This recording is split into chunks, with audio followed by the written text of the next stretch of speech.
You're not invited. The text message glared at me from my phone screen at 10 o'clock on Saturday morning. My hands trembled as I stood there in my lavender bridesmaid dress, holding a folder thick with vendor receipts that totaled $100,000. The wedding would begin at 4 in the afternoon.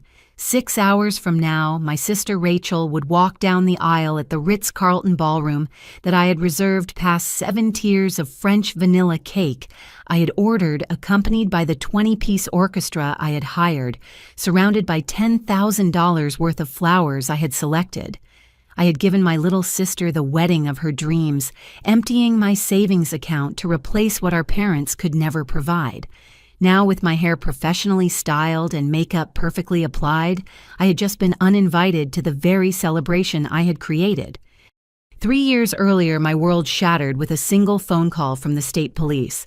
Our parents had been driving home from their 25th anniversary dinner when a drunk driver ran a red light. They died instantly, leaving me at 32 to become guardian to Rachel, who had just turned 22. The responsibility felt crushing. But as I stood in that funeral home watching my baby sister sob uncontrollably, I made a silent promise to both her and our parents' memory that I would take care of her no matter what.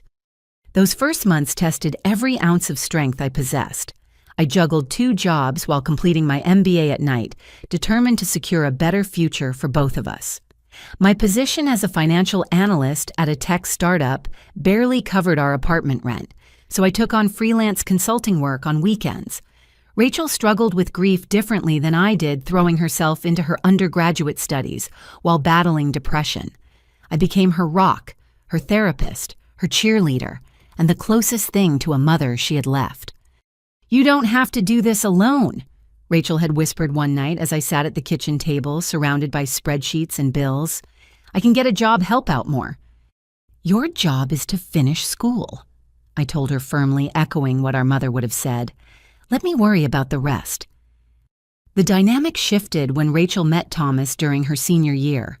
He appeared at our apartment one October evening, tall and charming in his pressed khakis and polo shirt, carrying an expensive bottle of wine.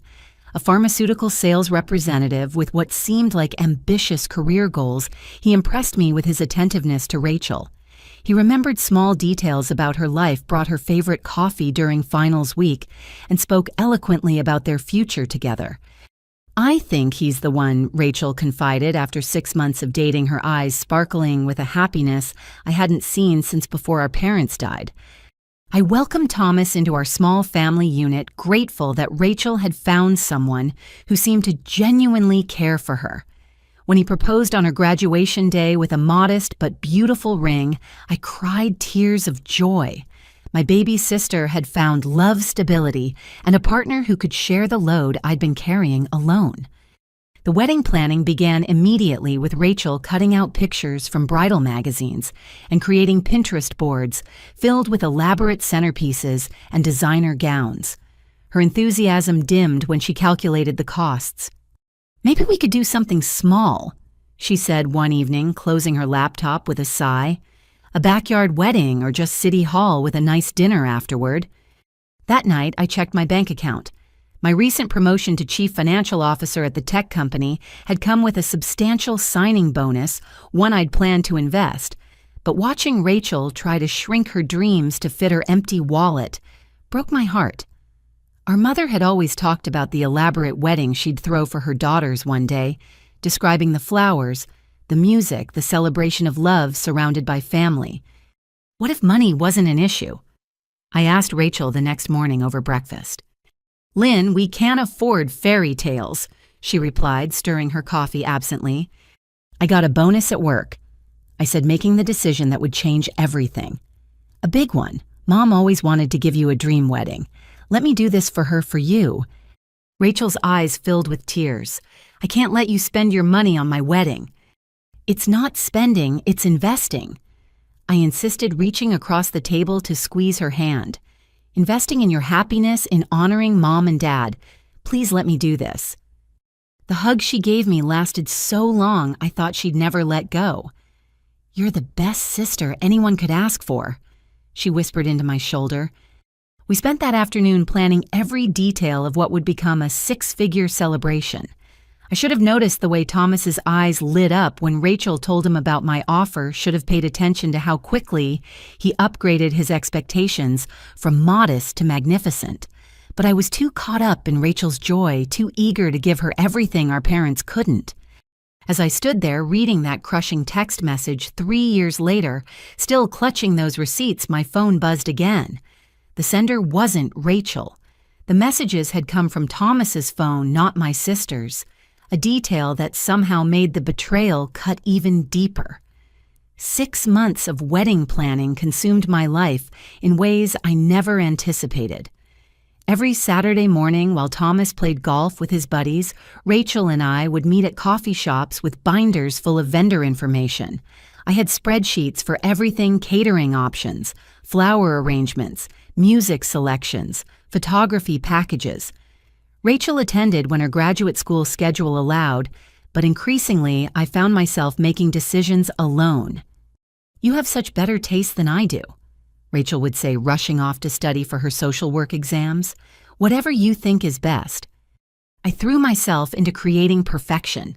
The venue search took 3 weeks of touring every upscale location within 50 miles. When we walked into the Ritz-Carlton's grand ballroom with its crystal chandeliers and marble floors, Rachel gasped audibly. "It's exactly like the magazine," she breathed, spinning around to take in the gilded mirrors and soaring windows. "It's $40,000 just for the space," I mentioned quietly, watching her face fall. "Oh, well, maybe we should look at—" "It's perfect," I interrupted, already calculating how to make it work. "You only get married once." The cake tasting became an event unto itself. 7 bakeries, 42 samples, and countless sugar crashes. Later, we found a French patisserie that created edible art. Their specialty 7-tier creation with handmade sugar flowers and gold leaf detail cost $8,000. "That's more than some people's entire wedding budget," Rachel said, looking uncomfortable. "Those people aren't my sister," I replied, signing the contract. Thomas started attending planning sessions around month 3, always arriving late with apologies about work obligations. His initial suggestions seemed reasonable, upgrading the basic bar package to premium liquors, adding past hors d'oeuvres during cocktail hour, but his requests escalated quickly. "My college buddies are expecting a certain level of celebration," he explained when proposing a separate cigar lounge with vintage Cuban selections. "You know how guys are." I noticed Rachel growing quieter during these discussions. When Thomas insisted on flying his groomsmen to Vegas for a 3-day bachelor party weekend, all expenses paid, she barely responded to my questioning look. "It's important to him," was all she'd say later when we were alone. The flower budget ballooned when Thomas decided the centerpieces needed to be more substantial. The photographer became a videography team when he wanted drone footage. The string quartet became a full orchestra because his mother had mentioned how elegant live classical music sounded at her friend's daughter's wedding. I kept writing checks telling myself this was for Rachel, but doubt crept in during small moments. Like when I overheard Thomas on the phone outside the florist. "No, man, it's incredible. 6 figures easy. The sister's loaded from some tech deal. She's covering everything." When I confronted him, he laughed it off. "I was just explaining why we could afford such a nice wedding. You know how people assume things." "But you could have told them the truth," I said, "that it's a gift from family." His smile tightened. "Sure, Lynn, family, that's exactly what I meant." Rachel always defended him. During one particularly tense moment when Thomas insisted on switching to a more expensive caterer because the original one wasn't prestigious enough, I pulled her aside. "This is getting out of hand," I whispered. "We're already at $90,000. Please don't make this about money," she begged. "Thomas just wants our day to be perfect. His family has certain expectations." "His family isn't paying for it," I reminded her. The flash of something in her eyes looked almost like resentment. "No," she said quietly. "They're not." I attributed her mood to wedding stress and graduate school pressure. Looking back, the signs were everywhere. The way Thomas would whisper to Rachel during meetings, her shoulders tensing with each private word. How she stopped making eye contact when signing contracts. The forced smile when vendors addressed me as the wedding planner because I handled every detail. My assistant at work started joking about my second full-time job. "Another wedding call," she'd ask when my phone rang for the 5th time before lunch. Just confirming the transportation schedule, I'd explain already exhausted and the big day still months away. But I pushed forward, determined to give Rachel everything. When the final catering tasting required me to take a half-day off work, I didn't complain. When the venue coordinator could only meet during my crucial board presentation, I rescheduled my meeting. Every sacrifice felt worth it to see Rachel happy, even as that happiness seemed increasingly fragile. The revelation about Thomas's deception to his family came accidentally. My best friend Maria, who worked events at a competing hotel, called me one evening. "Small world," she said. I ran into Thomas's mother at a charity luncheon. She went on and on about how proud she is that her son can provide such an extravagant wedding for his bride. Something about his investments finally paying off. My stomach dropped. His investments. That's what she said. Apparently, he's been telling everyone he struck gold with some pharmaceutical patent deal. "Lynn, what's going on?"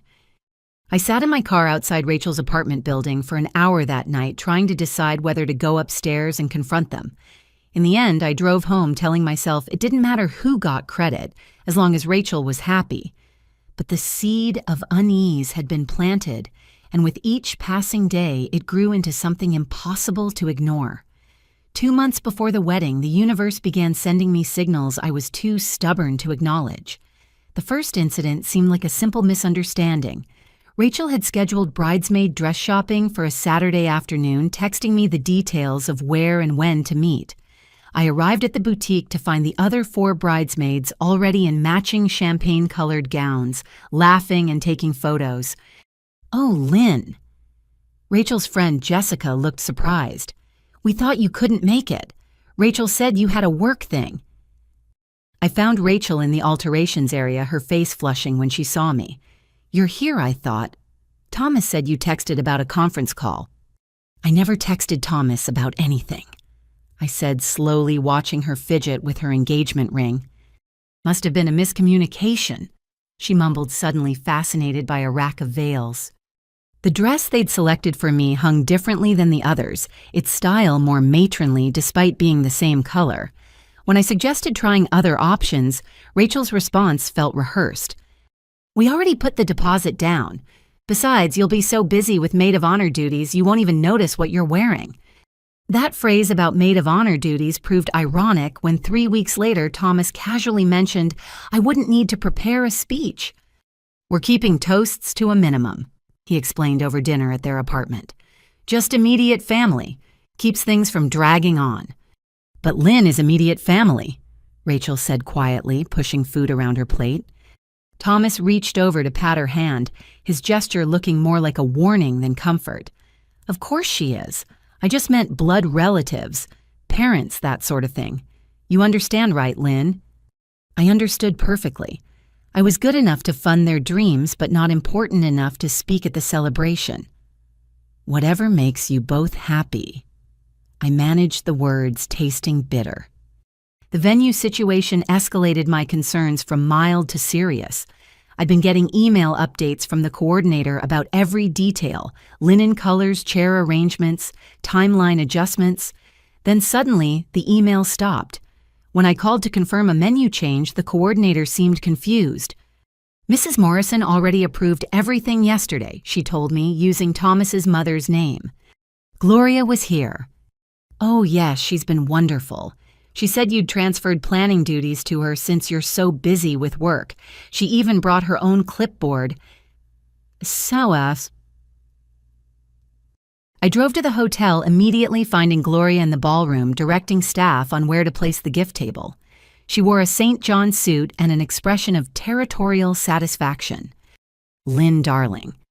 She greeted me with air kisses that didn't quite land. "Thomas mentioned you needed help with the overwhelming details. I'm happy to step in." "I don't need help," I said carefully, "but thank you for the offer." Her laugh tinkled like breaking glass. "Oh, sweetness, it's no offer. It's done." Thomas explained how stretched thin you are trying to juggle everything. Some people simply aren't equipped for event planning of this magnitude. Some people aren't paying for it. I shot back before I could stop myself. Gloria's smile never wavered, but her eyes hardened. Money isn't everything, dear. Breeding and taste matter so much more. Thomas understands that even if others don't. I found Rachel that evening at the library, supposedly studying but staring blankly at her laptop screen. When I told her about Gloria's takeover, she seemed to shrink into herself. "Thomas says his mother has experience with these things," she offered weakly. "Rachel, what's going on? Really going on?" She glanced around the empty study room as if Thomas might materialize from the shadows. "Nothing. Wedding stress. Gloria means well." She told the coordinator she's in charge now. "Maybe that's for the best," Rachel whispered. "You've done so much already." "I've done exactly what I wanted to do," I insisted. "Give my sister the wedding she deserves." Rachel's laugh sounded hollow. Deserves. Right. Because that's how life works. People get what they deserve. The conversation ended when her phone buzzed with Thomas's ringtone. She gathered her things quickly, mumbling about dinner plans. As she hurried away, I noticed she'd lost weight, her clothes hanging looser than they should. Stress, I told myself. Every bride went through it. My discovery of Thomas's business troubles came through professional channels. A colleague mentioned his company during a partners meeting, nothing positive. Curious, I did what any CFO would do and ran a basic background check. 2 lawsuits glared from the screen former business partners, accusing Thomas of embezzlement fraud and breach of fiduciary duty. Both cases settled out of court-sealed records, but the allegations painted a clear picture. I printed everything, my hands shaking as page after page revealed the man my sister planned to marry. A man who'd convinced 2 previous partners to invest their savings in pharmaceutical ventures that existed only on paper. A man whose sales record at his current job showed consistent underperformance masked by charm and excuses. I needed more information before confronting Rachel. That opportunity came when I overheard Thomas outside the country club after another wedding planning session. He stood with his groomsmen near the valet stand, their voices carrying clearly through the evening air. "Set for life, boys," Thomas bragged, lighting a cigarette. "The sister's got more money than she knows what to do with. Tech money, you know, and Rachel's too sweet to ever question anything. After the wedding, I figure 6 months before I can start talking about investment opportunities. Maybe a year before we're looking at houses. Lynn'll bankroll everything to keep baby sis happy." "Doesn't it bother you?" one friend asked. "Using them like that?" Thomas's laugh made my skin crawl. "Using them, I'm giving Rachel the husband she wants and Lynn the purpose she needs. Some people are meant to provide, others to receive.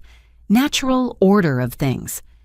I sat in my car until they left rage and hurt, battling for dominance. Every check I'd written, every sacrifice I'd made, every dream I'd funded had been part of Thomas's calculated plan. But worse than his deception was the growing certainty that Rachel knew. Maybe not everything, but enough. And she'd chosen him anyway. 1 month before the wedding, Gloria Morrison orchestrated her masterpiece of manipulation disguised as a family dinner. The invitation came through Thomas, not Rachel, which should have been my first warning. "Mom wants everyone to get better acquainted," he explained during a brief phone call. "Nothing fancy, just dinner at the house, 7 o'clock Saturday." The Morrison estate sprawled across 5 acres in the wealthiest suburb, all manicured hedges and circular driveways. I dressed carefully in my best cocktail dress, bringing an expensive bottle of wine and a small hostess gift. Gloria answered the door herself, her smile sharp as winter air. "Lynn, how lovely. Everyone's already here. We were just wondering if you'd gotten lost. These roads can be so confusing for people not familiar with the area." The dining room buzzed with conversation from at least 30 people. I searched for Rachel, finally spotting her near the far wall with Thomas's aunts. She wore a dress I'd never seen before, clearly expensive, and avoided my gaze when I waved. "Let me show you to your seat," Gloria said, leading me past the main table where Thomas held court, past Rachel's empty chair with its place card in elegant calligraphy, all the way to a small table near the kitchen door.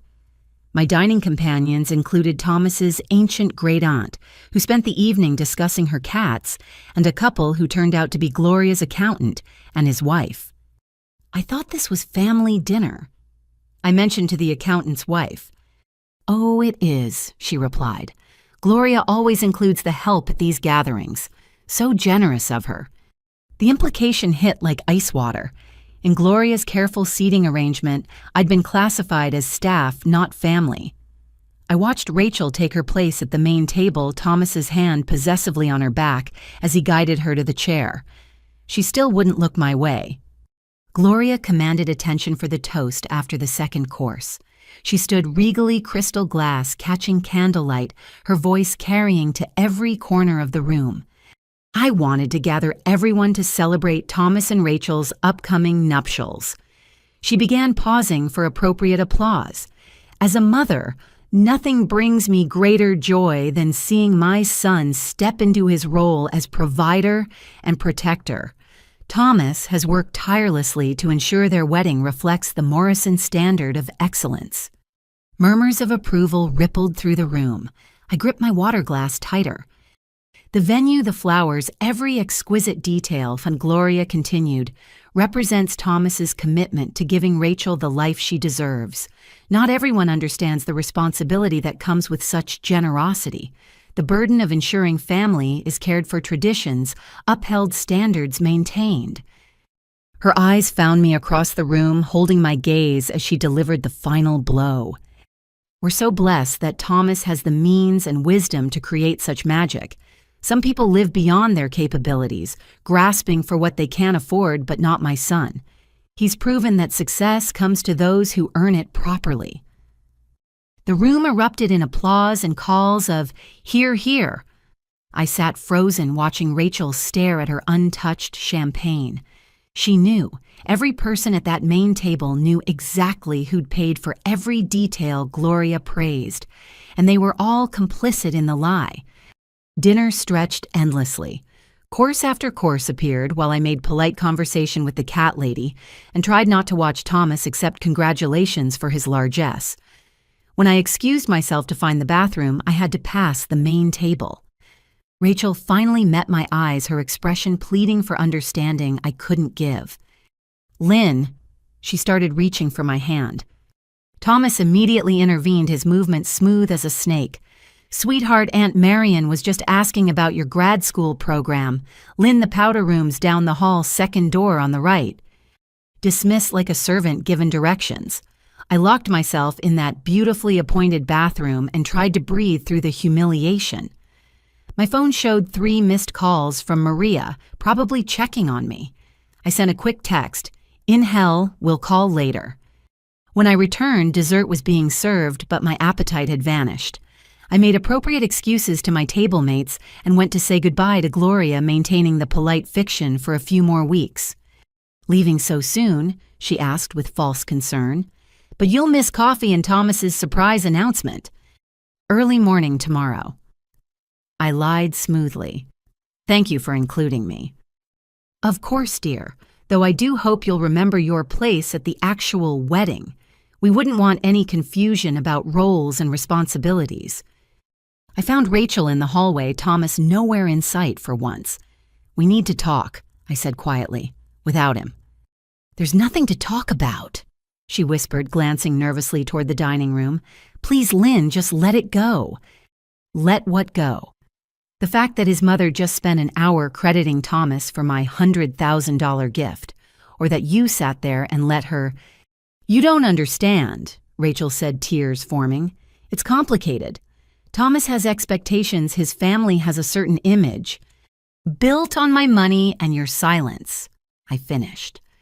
Rachel flinched. "That's not fair. You offered. You insisted." "I offered my sister a wedding gift, not your fiancé a false reputation." Thomas appeared then, his timing impeccable as always. "Everything all right out here, Rachel, sweetheart? You're missing dessert." "I'm fine," she said quickly, swiping at her eyes. "Lynn was just leaving." "Good," Thomas said, not bothering to hide his satisfaction. "Lynn, we need to discuss some boundaries after the wedding.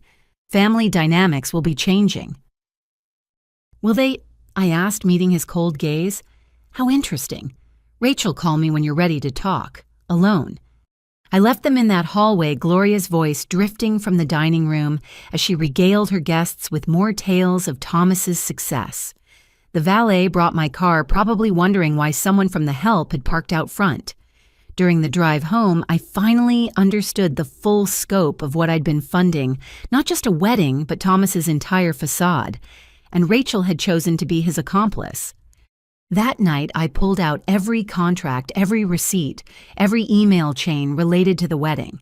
My name appeared on every single one as the responsible party. Not Thomas Morrison, successful pharmaceutical executive. Not Gloria Morrison, society matron. Just Lynn Chen, the sister foolish enough to believe money could buy happiness for someone determined to pursue misery. The lawsuits against Thomas took on new meaning. Those partners hadn't just lost money. They'd lost it to someone who crafted elaborate deceptions with the help of people who should have protected them, just as Rachel should have protected me. My phone rang near midnight. "Rachel." "Please don't hate me," she said without preamble, her voice thick with tears. "I don't hate you," I replied honestly, "but I don't understand you anymore. Thomas says you're trying to control me with money, that you can't let go of being my guardian. He says after we're married, we need space from you to build our own life. Is that what you want, space from me?" The silence stretched so long I wondered if she'd hung up. Finally, "I want everyone to stop making me choose." "I never asked you to choose Rachel. I just asked you to be honest." "I have to go," she said. "Thomas is coming back. He doesn't like when I call you this late." The line went dead. I sat in my living room surrounded by wedding paperwork representing a small fortune and realized I'd already lost my sister. The wedding was just the funeral for our relationship, and I was paying for my own heartbreak. 1 week before the wedding, I made my final attempt to reach the sister I'd raised. Rachel agreed to meet me at our old coffee shop, the one where we'd planned her future after our parents died. She arrived 15 minutes late, constantly checking her phone wearing sunglasses despite the overcast sky. "Thomas doesn't know I'm here," she said instead of hello, sliding into the booth across from me. "Since when do you need his permission to see your sister?" She removed her sunglasses with shaking hands, revealing eyes puffy from crying. "Please don't start. I only have an hour." I pushed the folder across the table, my heart hammering. "You need to see this." Rachel opened it reluctantly, her face paling as she read the lawsuit documents. Page after page of legal filings, accusations of fraud testimonies from Thomas's former business partners, describing lost retirement savings and children's college funds. "Where did you get these?" she whispered. "Public records. 2 separate cases, Rachel. 2 different partners who trusted him with their money and lost everything." "These are just allegations," she said weakly, though her hands trembled as she turned pages. Nothing was proven. The cases were settled. "Sealed settlements with non-disclosure agreements. Innocent people don't pay to hide the truth." Rachel shoved the papers back at me. "You're trying to sabotage my wedding because you're jealous." Jealous. The word hit like a physical blow. Of what? That I found someone, that I'm moving forward while you're stuck playing mom forever. Her voice cracked. "You think I don't know what you sacrificed. You think I don't feel guilty every single day Thomas is offering me a chance at a normal life. Funded by my money while he tells everyone it's his," I reminded her. "How is that normal?" "You don't understand what it's like," Rachel said, tears streaming. "Everyone always asking if you're taking care of me, if I'm grateful enough, if I know how lucky I am to have you. Do you know what his family calls me? The charity case? They think Thomas is rescuing me from a life of dependency. So you let them believe he's paying for everything." What was I supposed to say? Actually, my sister is funding this entire wedding because I'm too pathetic to afford my own life. At least this way I have some dignity." "Dignity built on lies isn't dignity, Rachel. It's just another cage." She laughed bitterly. "Easy for you to say. You've always been the strong one, the successful one. I'm just the burden you inherited." "You were never a burden," I said, reaching for her hand. She pulled away. "You're my sister. I love you." "Love with conditions," she shot back. "Love that comes with obligations and expectations and the constant reminder that I owe you everything." "I never asked for anything in return. You didn't have to. It was always there, this debt I could never repay. Then Thomas came along and made me feel like I could be someone's equal, not their responsibility. By lying about who he is, about what he's capable of providing." Rachel's phone buzzed. She glanced at it, her face tightening. "He knows I'm gone. I have to go." "Rachel, please, look at those documents again. Think about what you're signing up for." "What I'm signing up for." She stood abruptly, grabbing her purse. "I'm signing up for a life where someone chooses me first, where I'm not the tragic orphan everyone pities, where my wedding isn't another debt on the ledger of everything Lynn sacrificed." "This isn't about ledgers or debt. This is about protecting you from a con artist." "The only con here," Rachel said coldly, "is pretending you did this for me. You did it for Mom, for Dad, for your own need to be the perfect daughter. I'm just the prop in your performance." Her words knocked the breath from my lungs. "How can you say that?" "Because it's true. Everything has to be your way, under your control. The venue you chose, the flowers you selected, the life you planned for me. Thomas is the first person who ever asked what I wanted." "What you wanted? You showed me those Pinterest boards, those magazine clippings." "Because that's what you expected happy Rachel planning her dream wedding while grateful for everything Lynn writes checks. You never asked if I wanted a big wedding. You just assumed, then made it happen before I could say no." "You could have said no any time." "Could I really?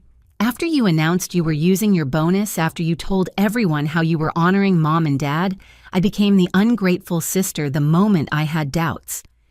I felt the ground shifting beneath me, every certainty crumbling. I'm trying to protect you." "From what?" "From choosing wrong, from making mistakes, from living my own life." She was at the door now, pausing for one final blow.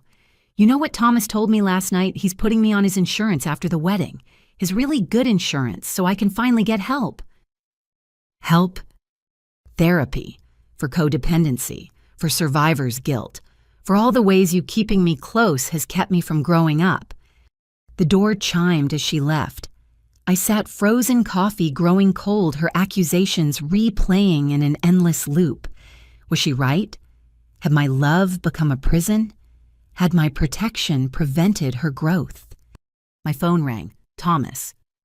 "Whatever game you're playing ends now," he said without greeting. "Rachel's hysterical. You've upset her with your lies and manipulations." "My lies?" I laughed, sharp and bitter. "That's rich coming from you." "I know exactly what you are," he continued smoothly. "A control freak who can't let go. Rachel told me about the folder, your pathetic attempt to discredit me. Those business disputes were resolved years ago. Resolved with sealed settlements and ruined lives. Bitter ex-partners who couldn't handle legitimate business risks. But you wouldn't understand that, would you? Your world is spreadsheets and guarantees. No wonder Rachel feels suffocated." "At least I'm not marrying her for her sister's money." Thomas chuckled. "Is that what you think?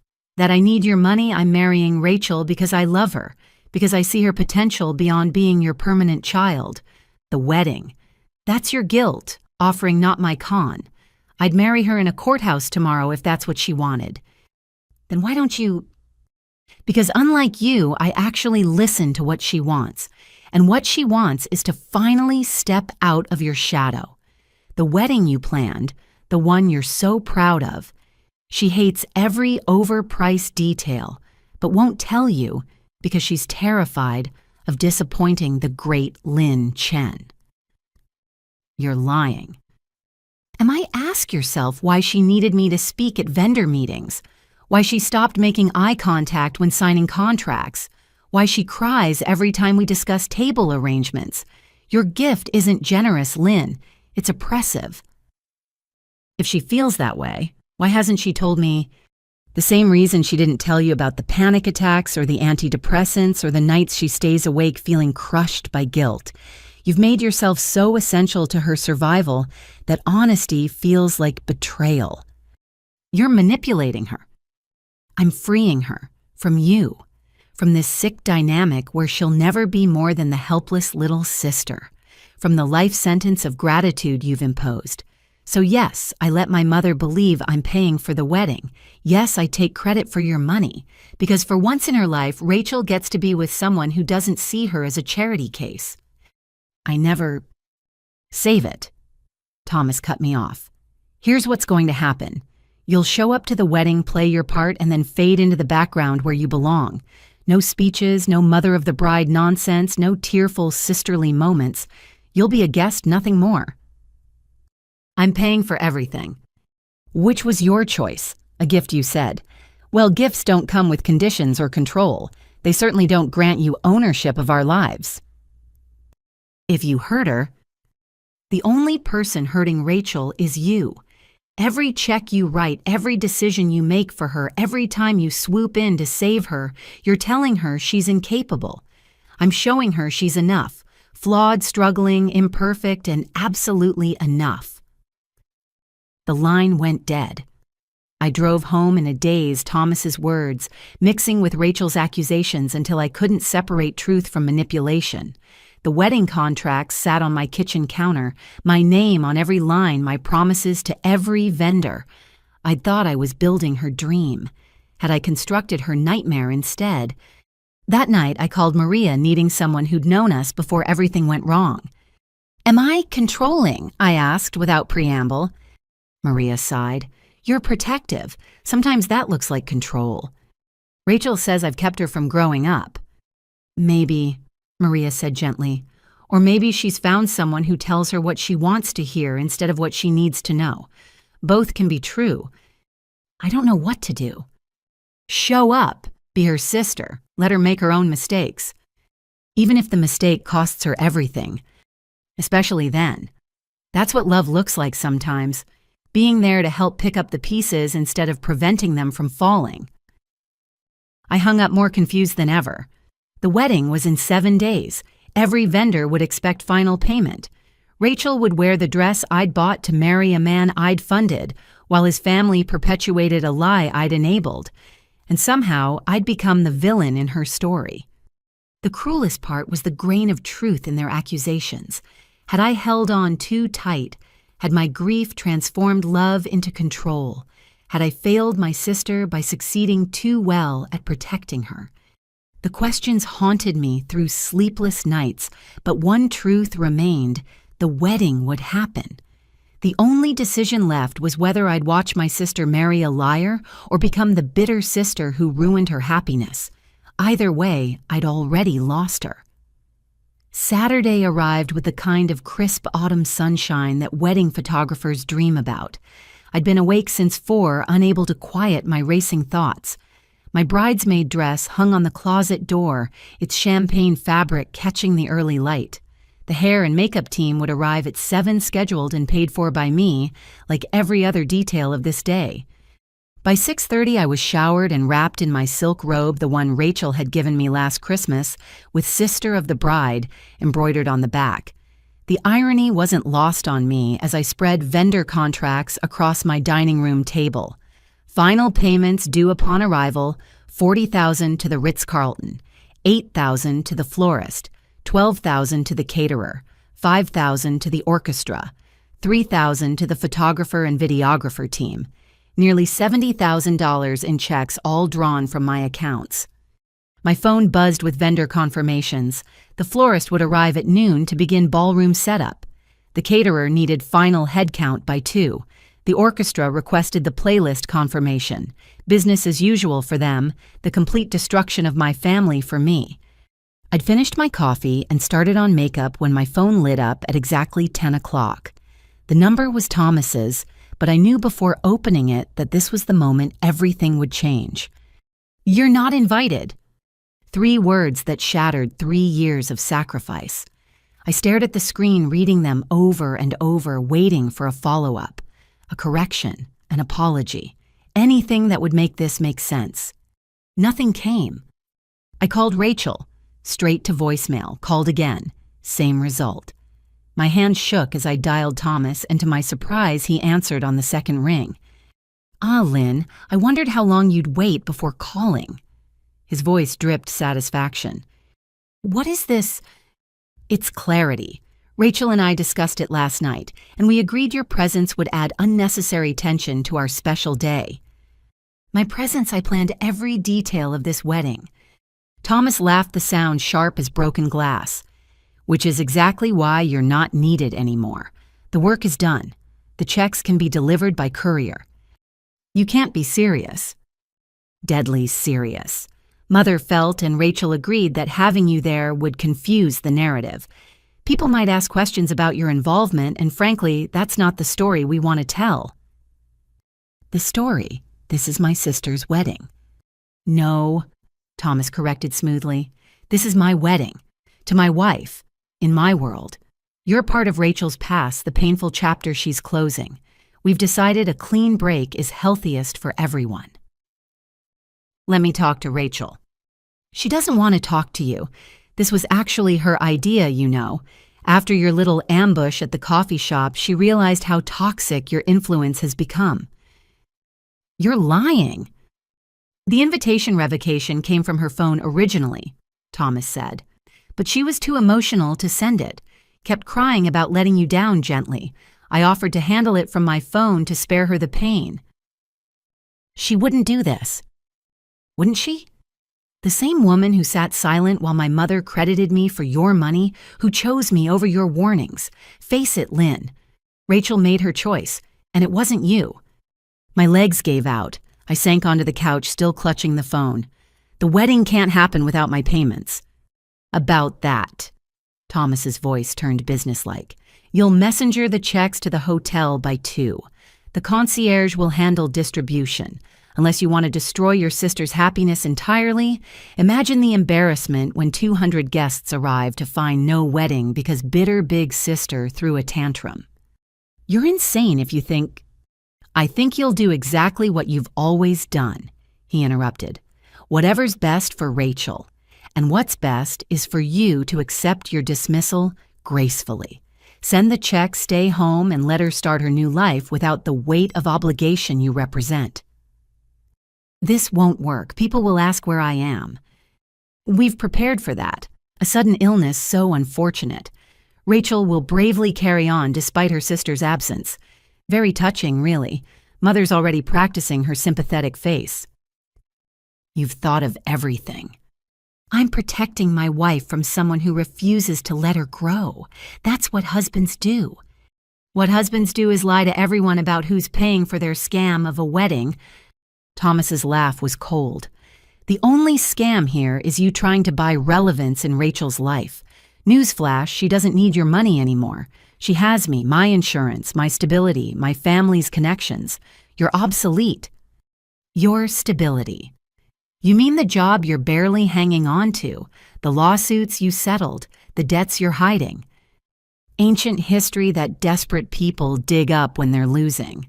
You've lost Lynn. Accept it." "I want to hear this from Rachel." "What you want stopped mattering the moment Rachel chose me, but I'll tell you what. Send the checks by 2 and I'll make sure she calls you tomorrow. After our honeymoon, we can discuss limited contact moving forward. Birthdays, holidays, that sort of thing. Supervised, of course." "Supervised." "We can't have you filling her head with poison. Today's decision proves you can't be trusted with unfettered access." The rage that filled me burned cold and precise. "You're holding my sister hostage." "I'm protecting my wife from toxic family dynamics. There's a difference." "Let me be clear. I said, voice deadly calm. If Rachel wants me gone, I'll respect that. But I'll hear it from her, not you. You'll hear nothing. You'll send the checks like a good girl, and maybe we'll allow some form of relationship in the future. Push me, and I'll make sure she never speaks to you again. I'm very good at helping her see who truly supports her happiness. The line went dead. I sat in my living room, hair half-styled, makeup unfinished, holding $70,000 in checks, while my sister prepared to marry a monster. The revelation hit with perfect clarity. This had always been the plan. Use me for the money, then discard me before I could interfere with their fiction. My phone rang. Maria. Hey, just calling to wish you luck today with... She paused. Lynn, what's wrong? I've been uninvited, I said, voice hollow, to the wedding I paid for 10 minutes ago by text. Maria's sharp intake of breath carried through the phone. What? That can't be right. Thomas says it was Rachel's idea, that I'm toxic, that my presence would ruin their narrative. Lynn, listen to me. Where are you right now? Home, in my bridesmaid dress, holding checks they expect me to messenger over like some kind of servant. Don't send anything, I'm coming over. Maria. 20 minutes. Don't do anything until I get there. She hung up before I could protest. I stared at the checks, each one representing weeks of planning, choosing, organizing. The florist who'd spent 3 hours helping me design Rachel's bouquet. The caterer who'd created a special menu around her allergies. The orchestra that learned our father's favorite song for the father-daughter dance that would never happen. My phone buzzed, a text from a number I didn't recognize. This is Gloria. Thomas informed me of the situation. While I sympathize with your disappointment, I trust you'll behave appropriately. The checks are expected by 2. The wedding will proceed as planned with or without your cooperation. Some people understand their place in the world. I hope you're one of them. 10:15. The hair and makeup team would arrive at Rachel's hotel suite, soon the one I'd booked and paid for. They'd style her hair with the pearl clips that had been our mother's. They'd perfect her makeup while she sipped champagne and laughed with bridesmaids who'd made the cut. Would she think of me at all? Wonder why I wasn't there? Or would Thomas have some smooth explanation that made my absence seem like my choice? The doorbell rang. Maria stood there in workout clothes, having clearly rushed over. She took one look at my face and pulled me into a hug. Tell me everything, she said. Every detail. So I did. The text, Thomas's call, Gloria's threat. Maria listened, her expression darkening with each word. You're not sending those checks, she said when I finished. If I don't, there's no wedding. Rachel will be humiliated. Rachel humiliated herself the moment she let this happen. Lynn, they're using you. I know. No, I don't think you do. This isn't just about money. This is about power, control. They've isolated her, made her dependent on Thomas, and now they're eliminating the one person who might interfere. You think this is that calculated? Maria pulled out her phone. I need to show you something. Remember, I told you I work events at competing hotels. Well, I have friends at the Ritz-Carlton. One of them sent me this last week. She showed me a screenshot of an email from Gloria Morrison to the events coordinator dated 2 weeks ago. Please ensure all wedding documentation is updated to reflect Thomas Morrison as the primary contact. There may be some confusion day of regarding authority, but be assured that only Thomas or myself should be considered decision makers. The previous contact may attempt to interfere, but should be politely redirected. Thank you for your discretion in this delicate family matter. 2 weeks ago, I repeated numbly. They've been planning this for 2 weeks. At least, Lynn, this is a coup. They needed your money, but they also needed you gone before you could tell anyone the truth. What do I do? Maria smiled, and it wasn't a nice smile. You have contracts, legal contracts with your name on them. Every vendor has you listed as the responsible party. What time did Thomas say the wedding starts? 4 o'clock. And they need the final payments by 2 to set up. Maria's smile widened. What happens if those payments don't arrive? The wedding doesn't happen. Exactly. So the question is, Do you save the sister who betrayed you, or do you let her face the consequences of her choices? I looked at the checks scattered across my table. $70,000 that could stay in my account or fund the final act of Rachel's transformation from my sister to Thomas's wife. The choice seemed impossible until I realized it had already been made. Not by me, but by Rachel when she let Thomas send that text. "I need to make some phone calls," I said quietly. Maria squeezed my hand. "I'll make coffee. This is going to be a long day." As I reached for my phone, one thought crystallized. They wanted me gone. They were about to learn exactly how gone I could be, and how much my absence would cost. I sat in my car outside the bank at 11 that morning, engine running checks laid out on the passenger seat like evidence in a crime I hadn't committed. Maria had left after helping me make a crucial phone call to my lawyer, Jonathan Rivers, who'd handled our parents' estate. He'd listened to the entire story with the patience of someone who billed $400 an hour, then delivered his assessment with surgical precision. "Legally, you're the contracting party for all services. The vendors have no obligation to provide anything without payment from you specifically. If you choose not to pay, they can't proceed with service. It's that simple." But Gloria's email to the venue, "Irrelevant. She's not on any contracts. Neither is Thomas. They can claim authority all day long, but without your signature or payment, they're just people making noise in a hotel lobby." Could they sue me? For what not gifting them $100,000? You made no written promise to pay for this wedding. Everything is at your discretion. What about Rachel? Could this damage her somehow? Jonathan's pause spoke volumes. "Lynn, I knew your parents. They'd be horrified by how Rachel's treating you. Whatever happens today is a consequence of her choices, not yours."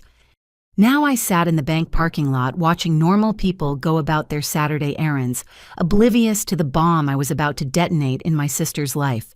My phone showed 17 missed calls, 6 from Thomas, 5 from Gloria, 4 from numbers I didn't recognize, and 2 from Rachel's friend, Jessica. Nothing from Rachel herself. The text messages were more illuminating. "Thomas, the vendors are asking about payment. Send the checks now. Gloria." "This childish behavior is beneath you. Think of Rachel." Jessica, "Hey Lynn, Rachel's wondering where you are. She seems upset but won't say why." Unknown number, "This is the Ritz-Carlton events manager. We need the final payment by 2 p.m. to begin setup." I turned the checks over one by one. The florist who'd spent hours teaching me about flower language, helping me choose blooms that represented family and new beginnings. The caterer who'd sent 3 different versions of the cake samples when Rachel couldn't decide. The photographer who'd scouted locations for the perfect sunset shots. Good people who deserved to be paid for their work. But they'd be paid by the people who'd hired them, and that wasn't me anymore, was it? According to Thomas, this was his wedding, his day, his world. My phone rang. Jonathan.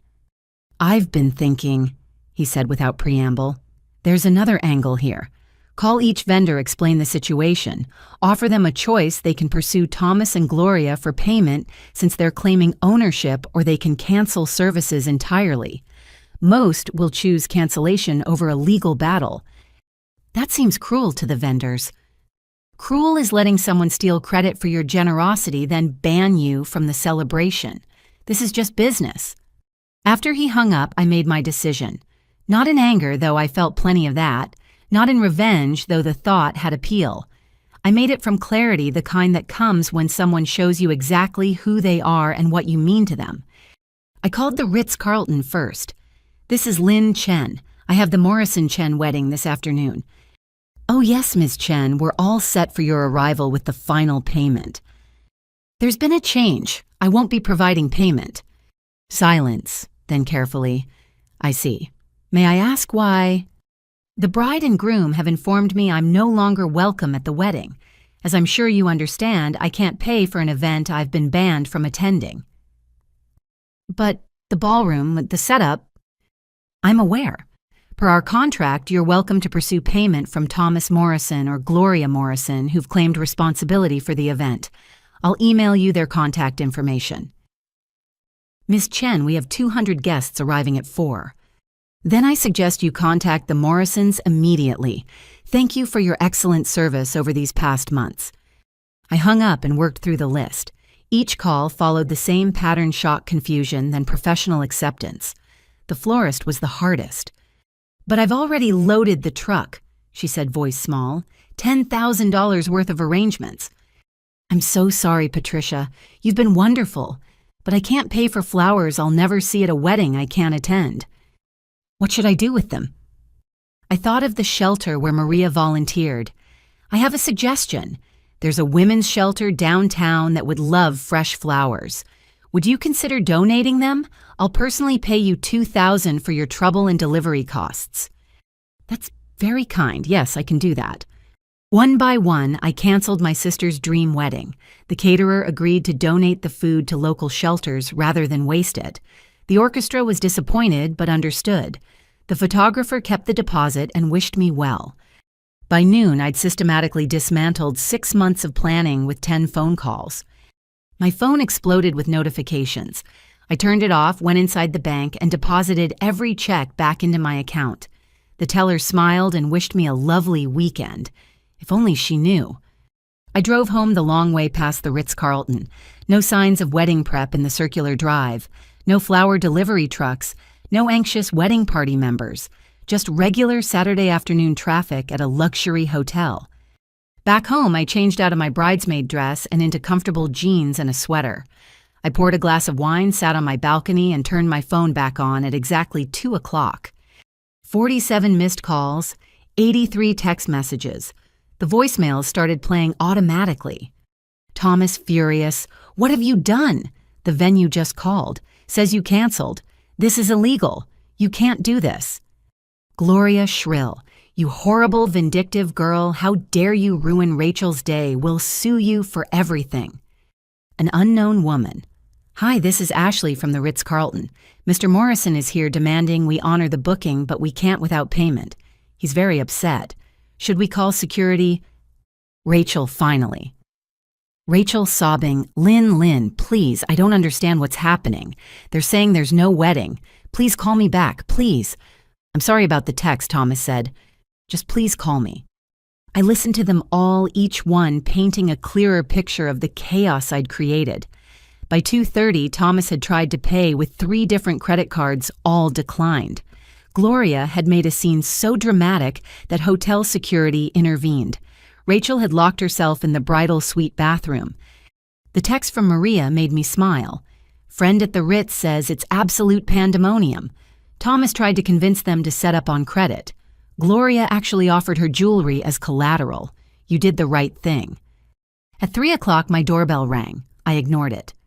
At 3:15, it rang again, and again, then knocking. Then Thomas's voice. Lynn, open up. I know you're in there. We can fix this. I sipped my wine and watched a pair of cardinals build a nest in my oak tree. Life went on. Birds still built homes. The sun still shone. And somewhere across town, 200 wedding guests were about to arrive at a hotel with no wedding to attend. My phone rang. Jonathan. Heads up, Thomas just called my office threatening legal action. My assistant told him I don't work weekends and hung up. Thank you, Jonathan. Don't thank me yet. This is going to get uglier before it gets better. Are you prepared for that? I thought about Rachel's voicemail, the pain in her voice. They took my sister from me long before today.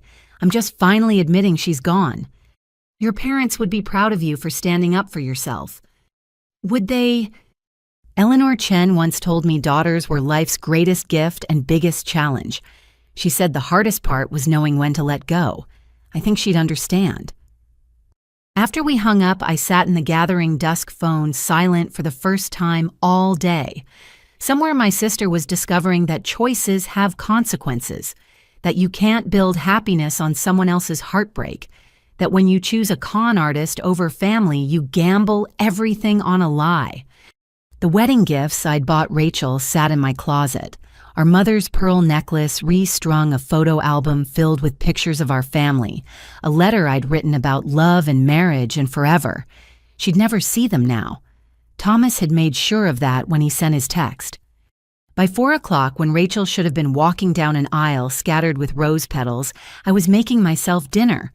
By 4:30, when the orchestra should have been playing our father's favorite song, I was eating alone at my kitchen table. By 5, when toasts should have been starting, I was washing dishes and planning my week ahead. The doorbell rang again at 5:30. This time I looked through the peephole. Rachel stood there in her wedding dress, makeup streaked with tears, still beautiful despite everything. She held her phone in one hand and her bouquet in the other, though where she'd gotten flowers was a mystery. "Lynn," she called through the door. "I know you're there. Please, let me explain." I pressed my forehead against the door, heart breaking all over again, but I didn't open it. Some boundaries once crossed can't be uncrossed. Some betrayals cut too deep for immediate forgiveness. "I'm sorry," she whispered, and I knew she meant it. But sorry didn't erase the months of deception. Sorry didn't undo the cruelty of that morning's text. Sorry didn't rebuild trust destroyed for a man who'd shown her exactly who he was, and she'd chosen him anyway. I returned to my balcony, wine refilled, and watched the sun set on what should have been her wedding day. My phone continued its electronic seizure of notifications, but I didn't check them. Tomorrow would bring its own battles. Tonight, I grieved the sister I'd lost and the family we'd never be again. At 2 that afternoon, while I sat in my car, making life-altering decisions, Thomas Morrison stood in the Ritz-Carlton lobby with the confidence of a man who'd never faced real consequences. According to the detailed account Maria's friend, Ashley, would later share, he arrived at 2:30 in his custom tuxedo groomsman, flanking him like an overdressed security detail. "Gentlemen," Thomas announced to the concierge, "we're here to inspect the Morrison wedding setup. Ballroom C." The concierge checked his screen, frowning. "I'm sorry, Mr. Morrison. I don't show any setup scheduled for Ballroom C today." "There must be a mistake." Thomas's smile tightened. "The Chen Morrison wedding. 4 o'clock ceremony." "Ah, yes, we have a note here." The concierge read from his screen, each word draining color from Thomas's face. "The contracting party, Ms. Lin Chen, called to cancel all services effective immediately. Without final payment, we cannot proceed with any setup." "Cancel?" Thomas's voice cracked. "That's impossible. I'm the groom. This is my wedding." "I understand, sir, but Ms. Chen is the sole name on all contracts. Only she can authorize services or provide payment." "Then process the payment now." Thomas pulled out his wallet, producing a credit card with a flourish. "Whatever the amount, charge it." The events manager appeared, having been alerted to the developing situation. Susan Hartley was a 40-year veteran of wedding disasters, but even she seemed unprepared for this. "Mr. Morrison, the final payment due is $68,000. We'd need full payment to begin setup, and we're already behind schedule if you want to maintain a 4 o'clock start time." 68.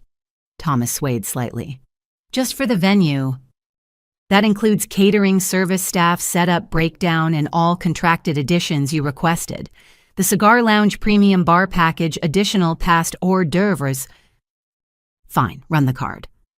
Susan processed it professionally. It declined. "Must be a limit issue," Thomas said, producing another card. "Try this one." Also declined. By the third card, sweat beaded on Thomas's forehead despite the hotel's aggressive air conditioning. His groomsmen exchanged uncomfortable glances, probably calculating their own financial exposure for the bachelor party weekend Thomas had promised to reimburse. "Perhaps you'd like to call your bank," Susan suggested gently. "Or you could call Lynn and fix this misunderstanding," the best man added, earning a vicious glare from Thomas. "There's no misunderstanding. This is a vindictive attack." Thomas's mask slipped, revealing the ugly desperation beneath. "She can't do this. We have 200 guests arriving. The flowers, the cake." "About that," Susan interrupted. "The florist called to confirm they wouldn't be delivering. The caterer as well. Without Ms. Chen's authorization." I don't need her authorization. This is my wedding." His shout echoed through the marble lobby. Other hotel guests paused to stare. Security guards shifted closer, ready to intervene. "Sir, please lower your voice," Susan said firmly. "Perhaps we should discuss this in my office." "I'm not going anywhere until this is fixed." Thomas pulled out his phone, stabbing at it viciously. "Mom, get down here now. Bring your checkbook." While Thomas made increasingly frantic calls, word spread through the wedding party. Bridesmaids in robes gathered in the bridal suite, voices rising in confusion and alarm. Jessica would later describe the scene. "Rachel kept saying Lynn would never do this, there had to be a mistake. But when she tried calling, Lynn didn't answer. That's when we found out about the text Thomas sent from his phone. Rachel went white. She locked herself in the bathroom and wouldn't come out." Gloria Morrison arrived at 3:15 in full mother-of-the-groom regalia, her fury preceding her like a storm front. She swept into the lobby, took one look at her son's panicked face, and turned on Susan like an avenging angel. "What kind of establishment are you running?" Gloria's voice could have etched glass. "We are the Morrison family. We don't get refused service." "Mrs. Morrison without payment." "Then take payment." Gloria opened her purse, producing a checkbook. "How much?" $68,000, ma'am." Gloria's pen hesitated. "That's substantial."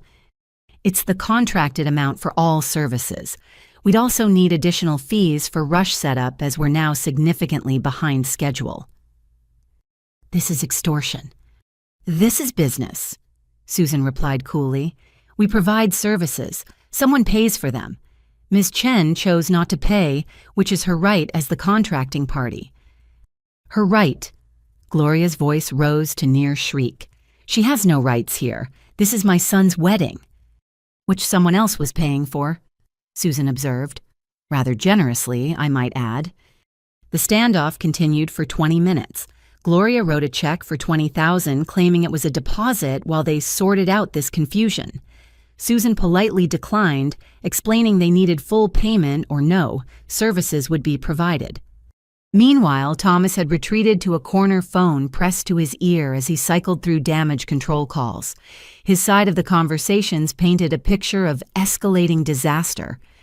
"No, Dad, I need more than that, because it's complicated. Yes, I know what I said about paying for it myself. Just wire whatever you can." "Bradley, remember that investment opportunity I mentioned? I need that capital now. Today. I don't care if the markets are closed." "Kevin, my man, about that loan we discussed. Yeah, for the business expansion." Well, actually, each call ended the same way promises to help that evaporated when dollar amounts were mentioned. By 3:45, with guests beginning to arrive, Thomas had scraped together exactly $12,000 in promised transfers that wouldn't clear until Monday. The death blow came when Ashley overheard him on a final desperate call. "Mr. Whitman, Thomas Morrison, you handled those settlements a few years back. I need a loan against future earnings. No, not that kind of trouble again. Hello, hello." Gloria, meanwhile, had progressed from threats to bargaining. "Surely we can work something out. A payment plan, perhaps. We're good for it. The Morrison name means something in this town." "I'm sure it does," Susan agreed. "But our vendors require payment today. The orchestra is asking whether to unload their instruments. The caterer wants to know if they should redirect the food delivery. I need answers." "This is that girl's fault," Gloria spat. "Lynn, she's doing this out of spite, jealousy. She couldn't stand that Thomas chose someone else." Susan's expression suggested she'd heard enough. "Ma'am, Ms. Chen paid deposits totaling $30,000 over 6 months. She attended every planning meeting, selected every detail. If she chose to withdraw support, perhaps you should ask why." "How dare you question?" "I'm not questioning anything. I'm stating facts. It's now 3:50. Guests are arriving for a wedding that doesn't exist. What would you like me to tell them?" The lobby had become a circus. Wedding guests milled about in increasing confusion. The photographer arrived, took one look at the chaos, and left. The florist called to confirm the shelter delivery had been completed, a detail that sent Gloria into fresh hysterics when she overheard it. "She gave away our flowers to homeless people." Thomas finally snapped. "Shut up, Mother, just shut up!" His perfect facade cracked completely. "None of this would have happened if you hadn't pushed me to cut her out. Simplify the guest list, you said. Show her who's in charge. Don't you dare blame me for your failure to manage that woman properly." Their argument drew a bigger crowd. Someone started recording on their phone. Security moved in politely but firmly suggesting they move their discussions somewhere more private. That's when Rachel appeared. She stood at the top of the grand staircase in her wedding dress, a vision in white satin and shattered dreams. The lobby fell silent. Even Gloria stopped mid-tirade. Rachel descended slowly, each step measured despite her visible trembling. She looked at Thomas, at his mother, at the gathered guests, at the hotel staff, waiting patiently for resolution. "Where's Lynn?" she asked quietly. "That bitch destroyed everything," Thomas snarled. "She canceled it all. The venue, the food, the flowers, gone." "Because you uninvited her," Rachel said, voice stronger. "To her sister's wedding that she paid for." "We discussed this. You agreed." "I agreed to nothing." Rachel's composure cracked. "You sent that text while I was in the shower. You told me it was for the best, that she'd understand, that we'd explain later." "Baby, please, not here."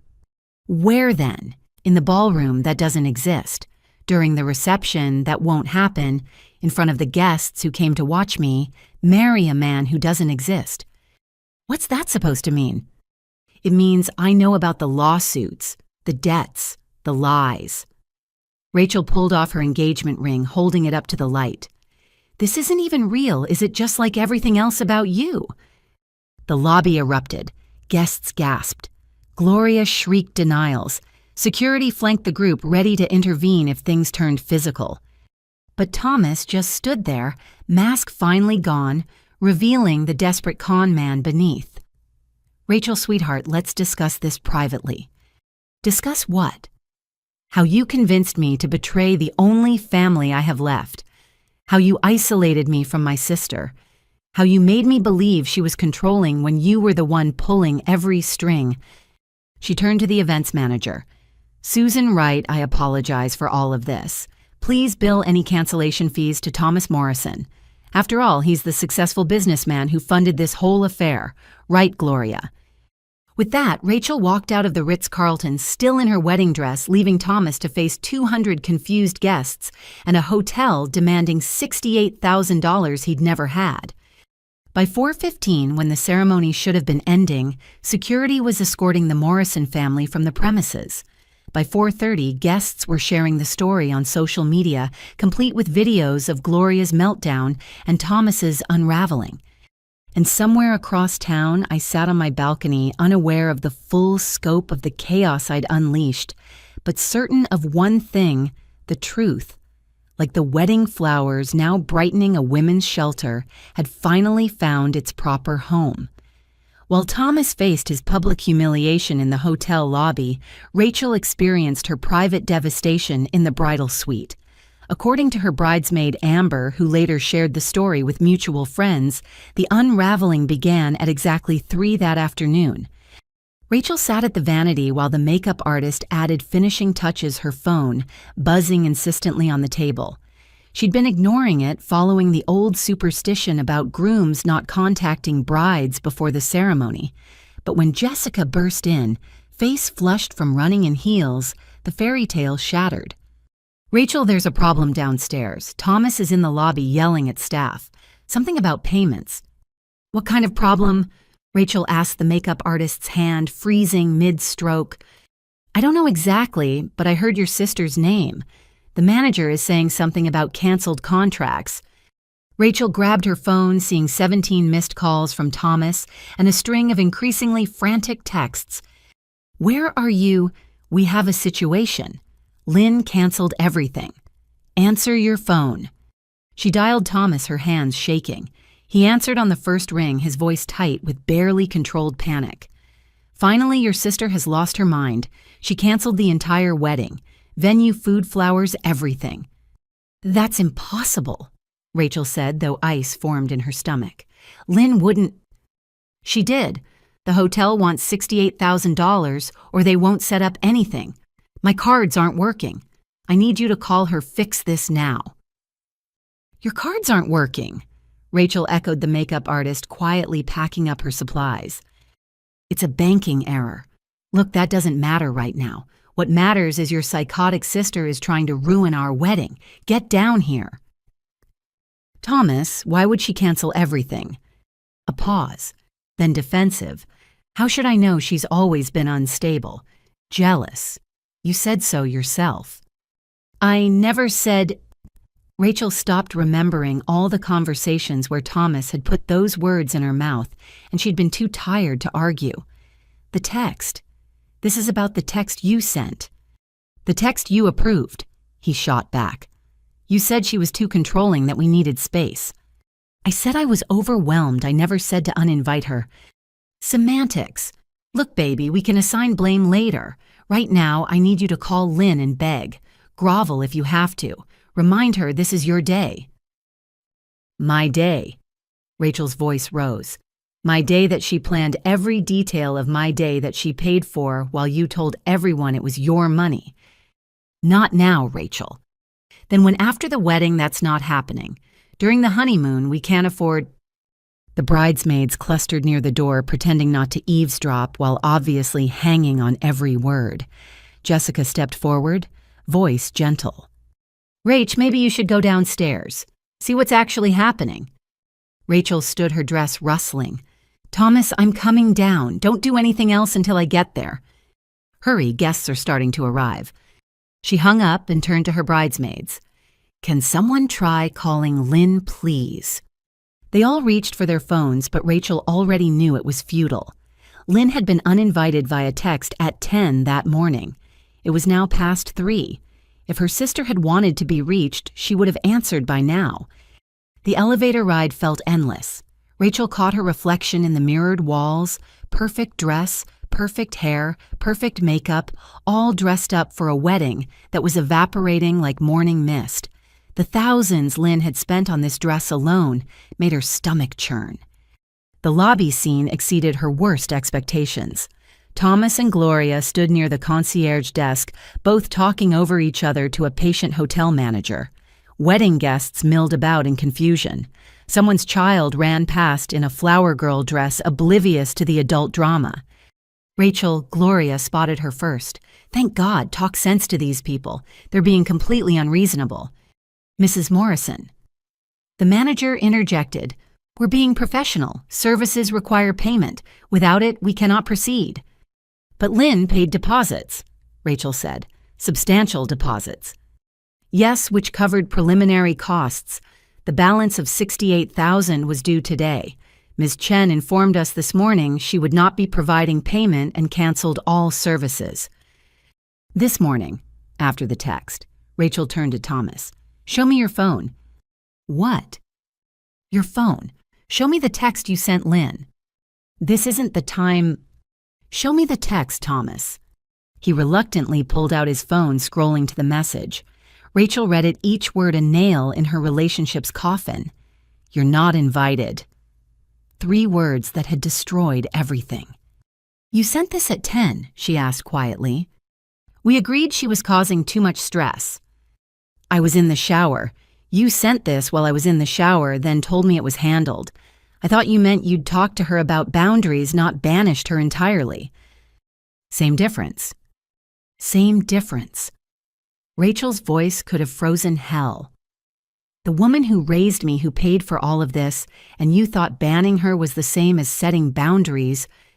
Can we discuss this later? Gloria interjected. The immediate problem is salvaging the wedding.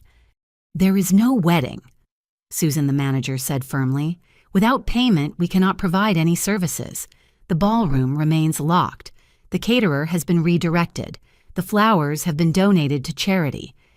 Donated. Rachel felt hysteria building. She donated my wedding flowers. To a women's shelter, I believe. Ms. Chen was quite specific. Rachel laughed, the sound sharp and brittle. Of course she was. Lynn's always specific, always thoughtful. Even in her anger, she made sure beauty went somewhere it would be appreciated. "This isn't funny," Thomas snapped. "No, it's not. It's tragic." Rachel looked around the lobby, seeing familiar faces watching the show. All these people came to watch me marry the man of my dreams. Instead, they're witnessing the nightmare he created. "Rachel, please, not here." "You're right, not here."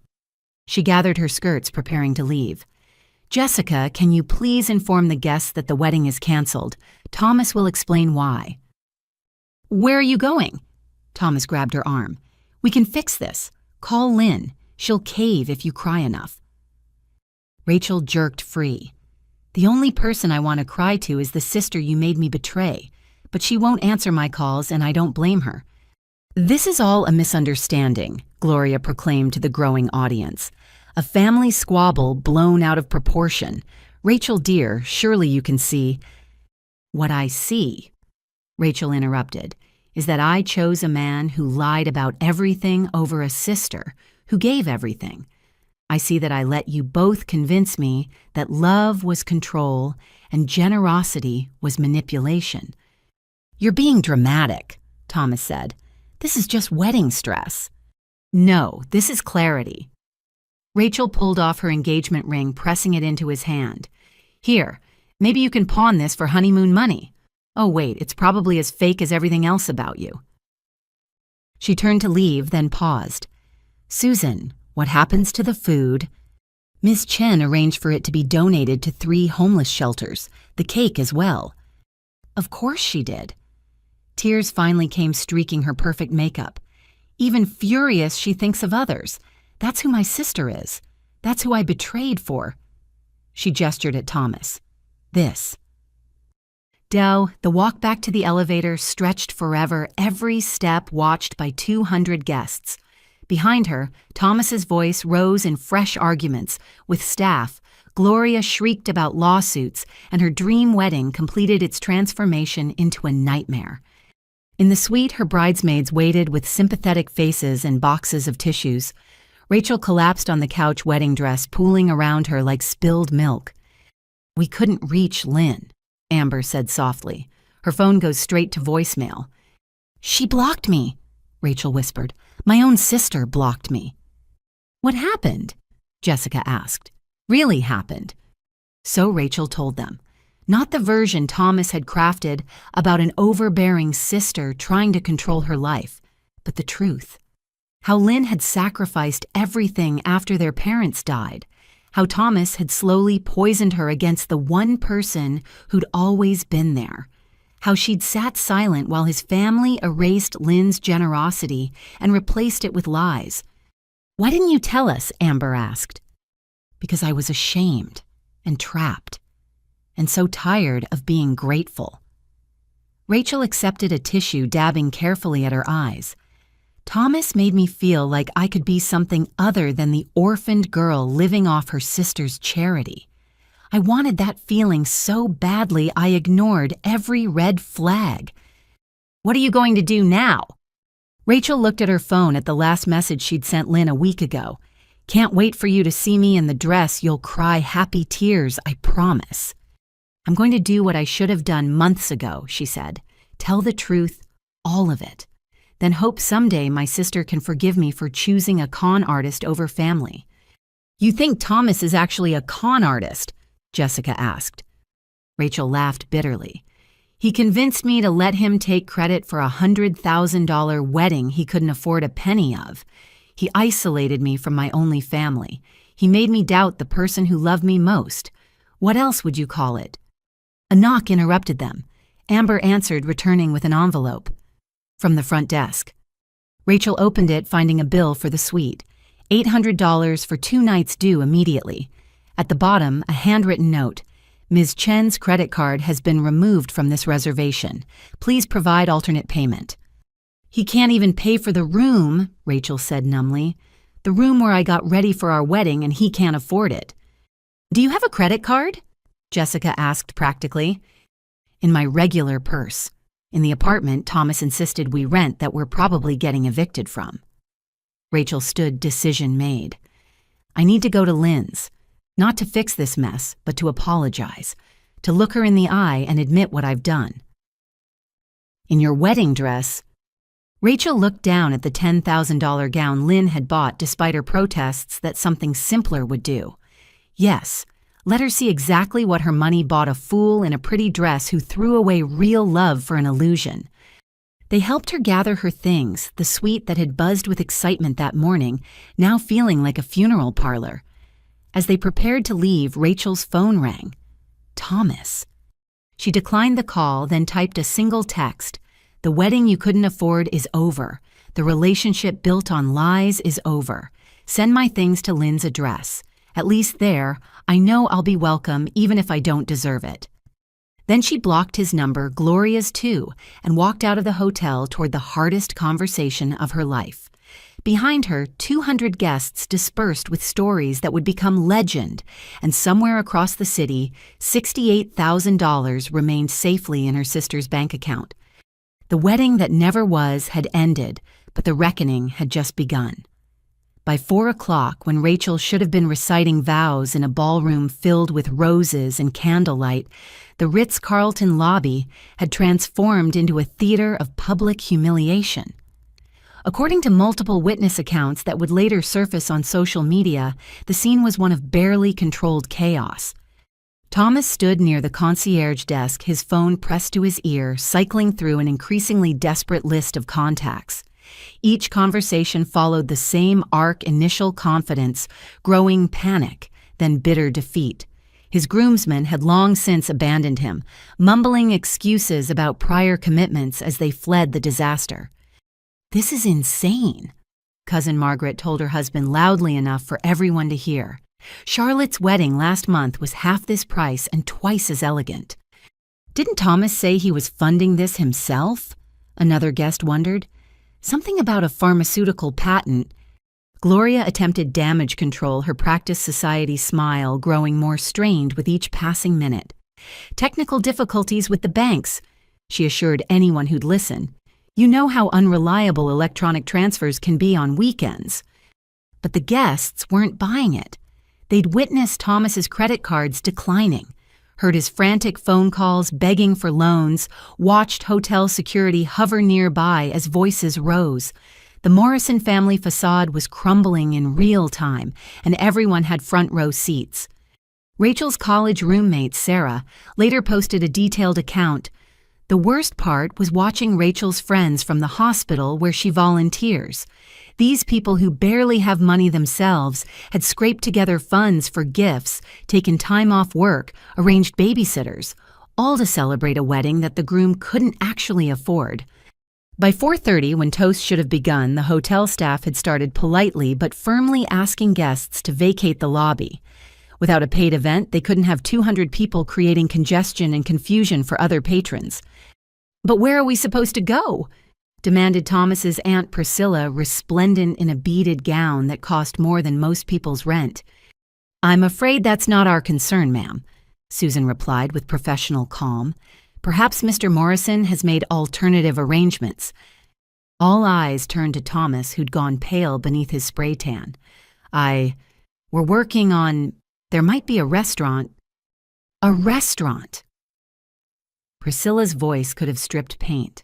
For 200 people with no reservation. That's when Thomas's ex-fiancée made her entrance. Melissa Hartwell arrived as a +1 with Thomas's former business partner, David Chen. She wore a stunning red dress that she'd later admit was chosen specifically to stand out. But it was her smile, sharp as a blade, and twice as dangerous, that drew attention. "Tommy," she called out using the nickname he'd always hated.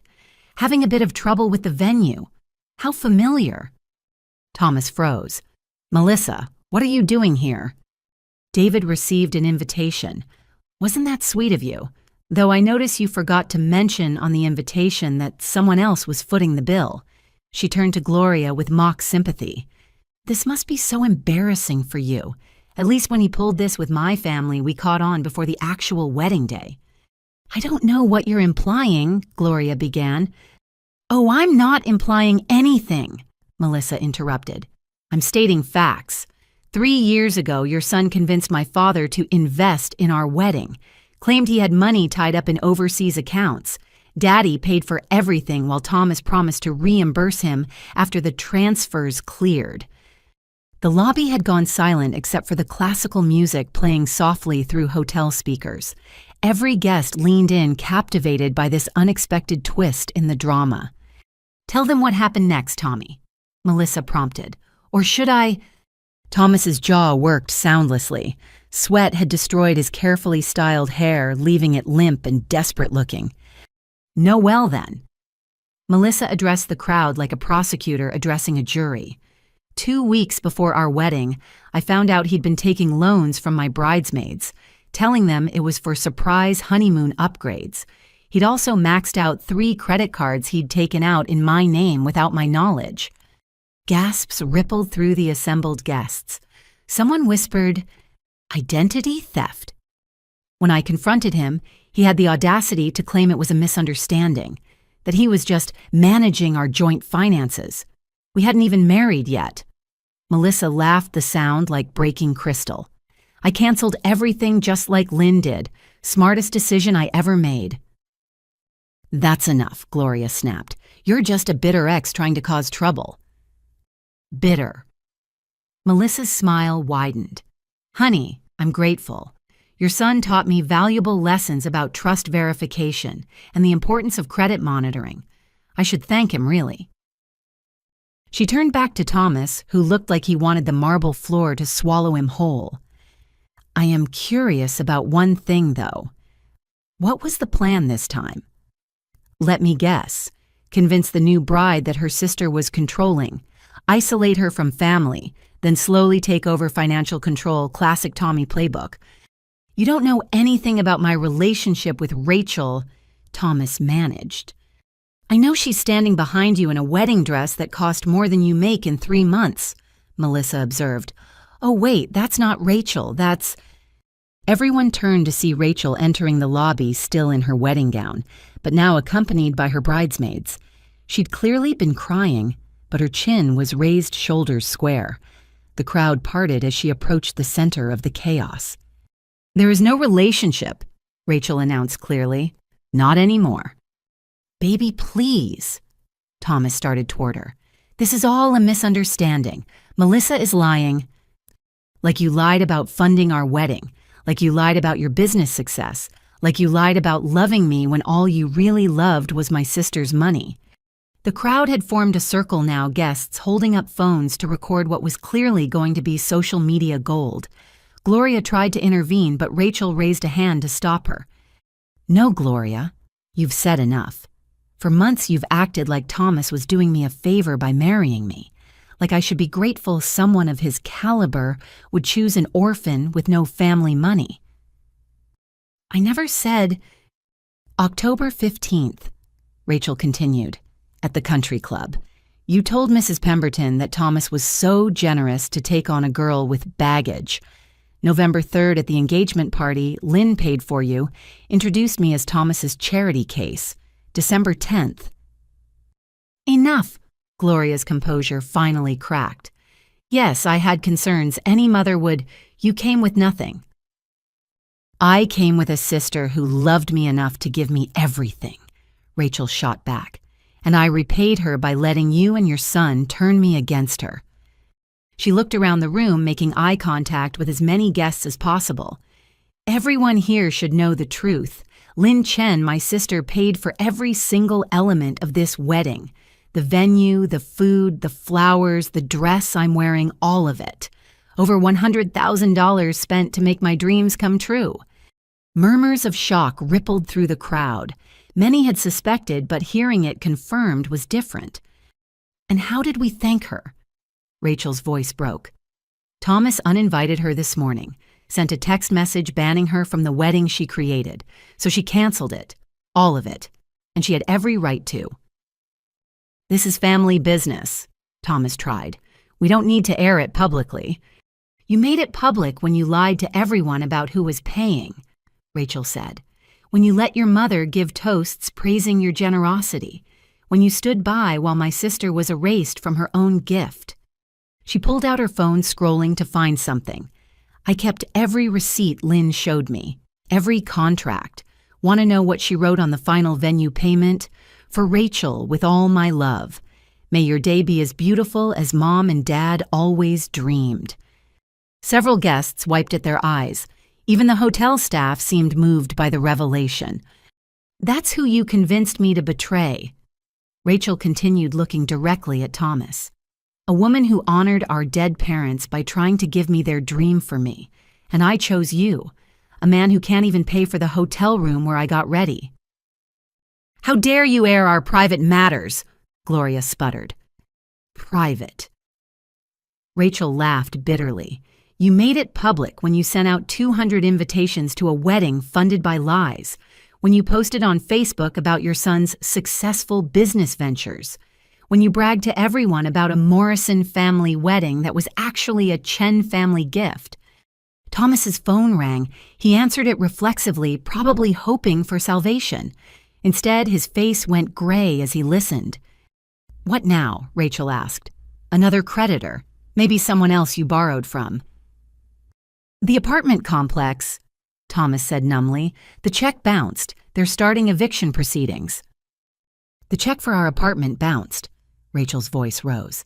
The apartment you insisted we needed, the one you said you were handling.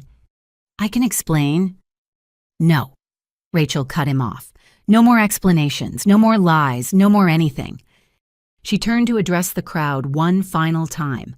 I apologize to everyone who wasted their time and money coming here today. If you want someone to blame, blame me. I'm the fool who chose a con artist over family, who let pride and manipulation blind me to real love. Rachel, sweetheart, someone called out. Where will you go? Rachel smiled sadly. To my sister's house, to beg forgiveness I don't deserve, to try to rebuild what I helped destroy, and to remember that family isn't about blood or money or wedding flowers. It's about who shows up when your world falls apart. She gathered her dress and walked toward the exit, pausing only to hand Susan, the manager, an envelope. This is a thank you card for Lynn. When she contacts you about final billing, please give it to her. Tell her... Rachel's voice broke. Tell her I know sorry isn't enough, but it's where I'm starting. The crowd watched in stunned silence as Rachel left, followed by her bridesmaids. Thomas started after her, but David Chen stepped into his path. Let her go, David advised. Haven't you done enough damage? This isn't over, Thomas snarled. I'll sue Lynn for breach of contract, intentional infliction of emotional distress. She'll pay for humiliating me. Melissa laughed. With what lawyer you couldn't afford a parking ticket, much less a lawsuit. Besides, discovery would be fascinating. I'm sure Lynn kept excellent records of every penny she spent on your behalf. The crowd began dispersing, guests murmuring among themselves as they headed for exits. Some stopped to take selfies in the opulent lobby, captioning them with variations of, attended the wedding that wasn't, and money can't buy class. Gloria made one last attempt at spin control. This is all a terrible misunderstanding that spiraled out of control. The Morrison family regrets any inconvenience. The Morrison family, Priscilla interrupted. Gloria, your son just embarrassed us in front of everyone who matters in this city. Don't you dare invoke the family name. Within an hour, wedding scam drama was trending locally. Videos of Thomas's meltdown, Rachel's speech, and Melissa's revelations went viral.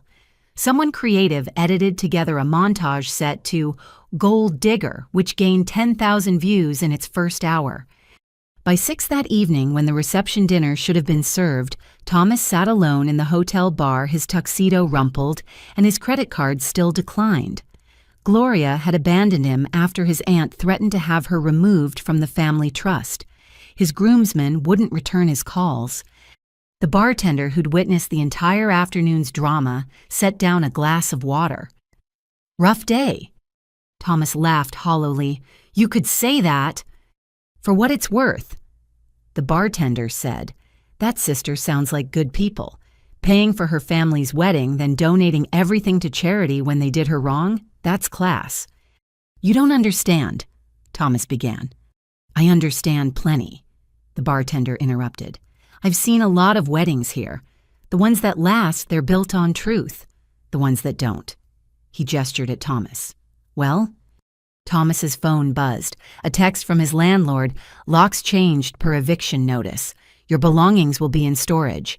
Pay $500 to retrieve." He stared at the message, finally understanding that his carefully constructed house of cards hadn't just fallen, it had been obliterated. The woman he'd thought would be his meal ticket was gone. The reputation he'd built on lies was destroyed. The family who'd enabled him had abandoned him. And somewhere across the city, Lin Chen sat on her balcony with a glass of wine, completely unaware that her simple act of self-respect had triggered an avalanche that buried Thomas Morrison's delusions forever. By 6 that evening, the Ritz-Carlton lobby had become a ghost town compared to the earlier circus. The elegant space that should have hosted celebration now witnessed the final act of Thomas Morrison's spectacular fall from grace. He stood near the concierge desk with Rachel, both looking disheveled and defeated, making one last desperate attempt to salvage something from the wreckage. I sat in my living room, finally answering my phone after hours of silence. Maria was with me, having arrived with Thai food and a bottle of wine, determined to keep me company through whatever came next. When Thomas's number appeared on my screen, I almost declined again. But something, maybe morbid curiosity, maybe the need for closure, made me answer. "Lynn." His voice had lost all its usual smooth confidence. "Thank God, we need to talk." "We don't need to do anything," I replied calmly. "You made that clear this morning." Maria leaned closer, and I put the phone on speaker so she could hear. "That was a mistake," Thomas rushed on. "A huge misunderstanding. We were stressed, not thinking clearly."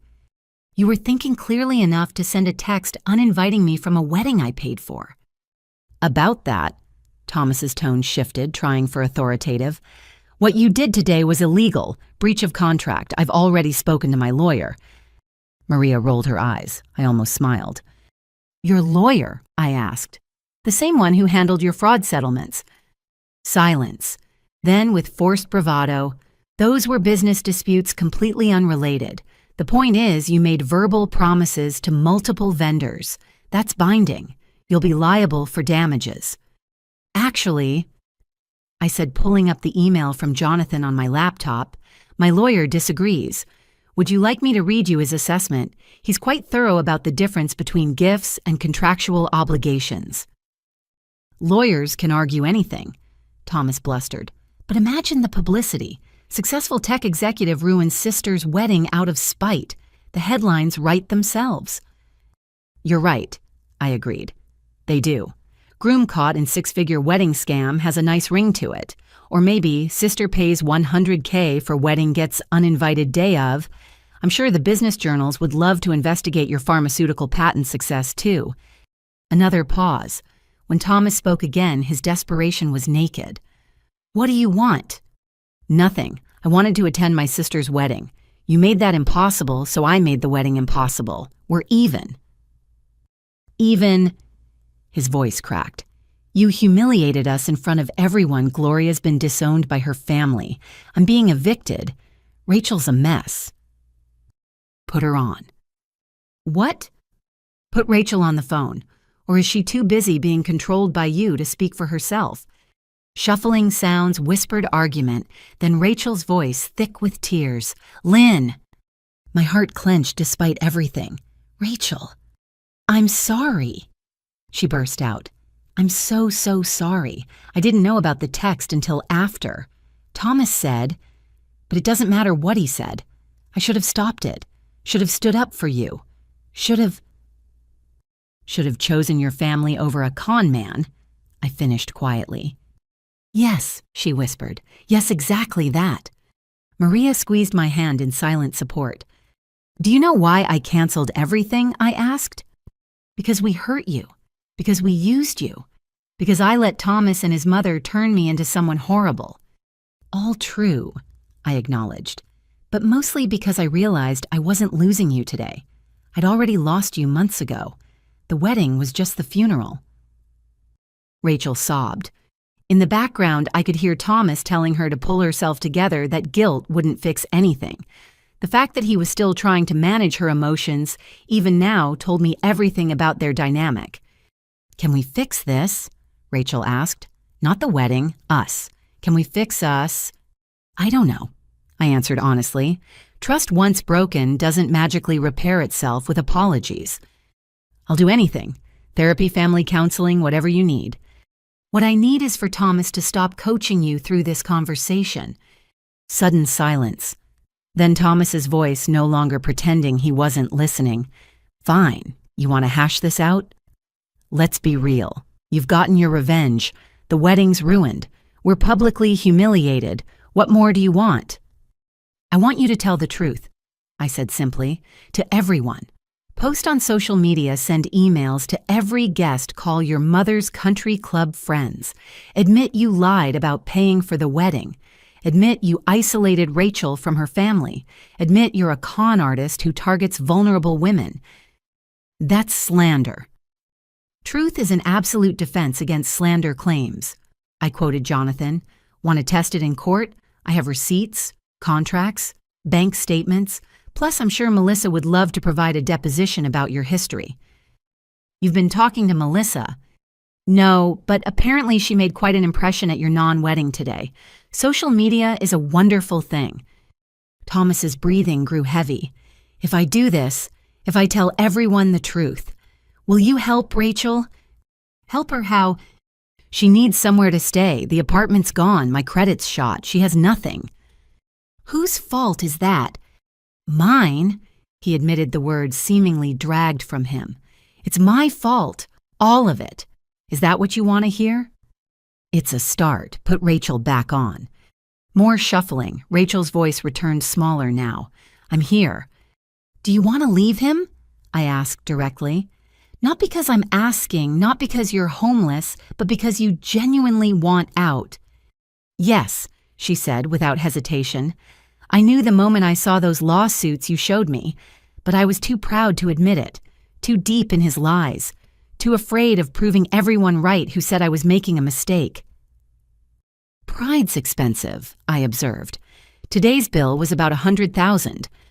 "I know. God, Lynn, I know. I'll pay you back, every penny. It'll take years, but I'll do it." "I don't want your money." "Then what do you want?" I looked at Maria, who nodded encouragingly. "I want my sister back. The real one, not the stranger Thomas created. I want honesty even when it's painful. I want you to get therapy to understand how you fell for his manipulation. I want boundaries that protect both of us, and I want Thomas completely out of our lives." "Done," Rachel said immediately. "All of it. Done." "Don't agree so quickly. This isn't a simple fix. It's months or years of hard work, rebuilding trust, facing uncomfortable truths about yourself and our relationship." "I understand." "Do you, because 6 months ago you sat right here and promised Thomas wouldn't come between us. Look how that turned out." "This is different." "Why? Because you're desperate. Because you need something from me. That's not change, Rachel. That's survival." "You're right," she admitted after a pause. "I am desperate and scared and ashamed. But I also watched 200 people learn the truth about who I chose over you today. I saw Thomas's true face when the money ran out. I heard Gloria call me a charity case to my face. If that's not rock bottom, I don't know what is." I closed my eyes, feeling the weight of decision. Maria remained silent, letting me choose. "Here's what's going to happen," I said finally. "Thomas, you'll publicly admit everything. Social media posts, emails, whatever it takes. You'll return Rachel's engagement ring and any gifts from guests. You'll sign whatever paperwork she needs for a clean break. Do all that, and I won't pursue legal action for fraud." "Fraud, I didn't." "You knowingly let vendors believe you were the paying party. You signed documents as host of the wedding. Your mother told hotel staff she'd arranged everything. That's fraud, Thomas. Ask your lawyer." His silence spoke volumes. "Rachel," I continued, "you'll stay in a hotel tonight. My treat, but not the Ritz. Tomorrow we'll talk. Really talk. If I believe you're serious about changing, we'll discuss next steps. But Thomas doesn't get my address. Ever. That's non-negotiable." "Understood," Rachel said quickly. "Thank you. I know I don't deserve—" "You're right. You don't. But Mom and Dad wouldn't want me to leave you on the street, no matter what you've done." "This is extortion," Thomas interjected. "This is consequence," I corrected. "Something you've apparently never faced before. Welcome to the real world where actions have prices and lies have expiration dates. I should have let my mother handle you from the beginning." His snarled mask finally off completely. "Your mother couldn't handle a paper bag without claiming someone else bought it for her," I shot back. "The Morrison name might mean something in her little social circle, but in the real world, you're just another grifter who got caught." "Lynn." Rachel's voice was stronger now. "Can I tell you something? When I was standing in that lobby watching everything fall apart, you know what I felt? Relief. Actual relief. Like I'd been holding my breath for months and could finally exhale." "Manipulation will do that to you." "It wasn't just that. It was—" I kept picturing Mom and Dad at the wedding. How confused they'd be. Why isn't Lynn in the wedding party? Why is she sitting in the back? Why are strangers taking credit for her generosity? And I realized I'd created a wedding. They'd hate marrying a man they'd despise. The emotion in her voice seemed genuine, but I'd thought that before. "We'll see," I said. "Thomas, you have 24 hours to start posting the truth. Rachel, check into the Marriott downtown. I'll call ahead with my credit card. We'll meet tomorrow at 2. Neutral ground." "Okay," Rachel agreed. "Lynn, I love you." I couldn't say it back. Not yet. Maybe not for a long time. "Tomorrow," I said instead, and hung up. Maria poured more wine. "Think she means it?" "I think she means it right now. Whether she'll mean it when things get hard again, that's the real question." And Thomas. I pulled up my Instagram, watching the tagged posts from wedding guests roll in. The disaster was already public. Thomas is about to learn that the internet never forgets. By tomorrow, everyone in his industry will know exactly who he is. "Good," Maria raised her glass. "To consequences." "To truth," I countered. We clinked glasses as my phone buzzed with notifications. The first was from the Marriott confirming Rachel's reservation. The second was from Ashley at the Ritz, sharing that Thomas had been escorted from the property after attempting to argue with management about liability.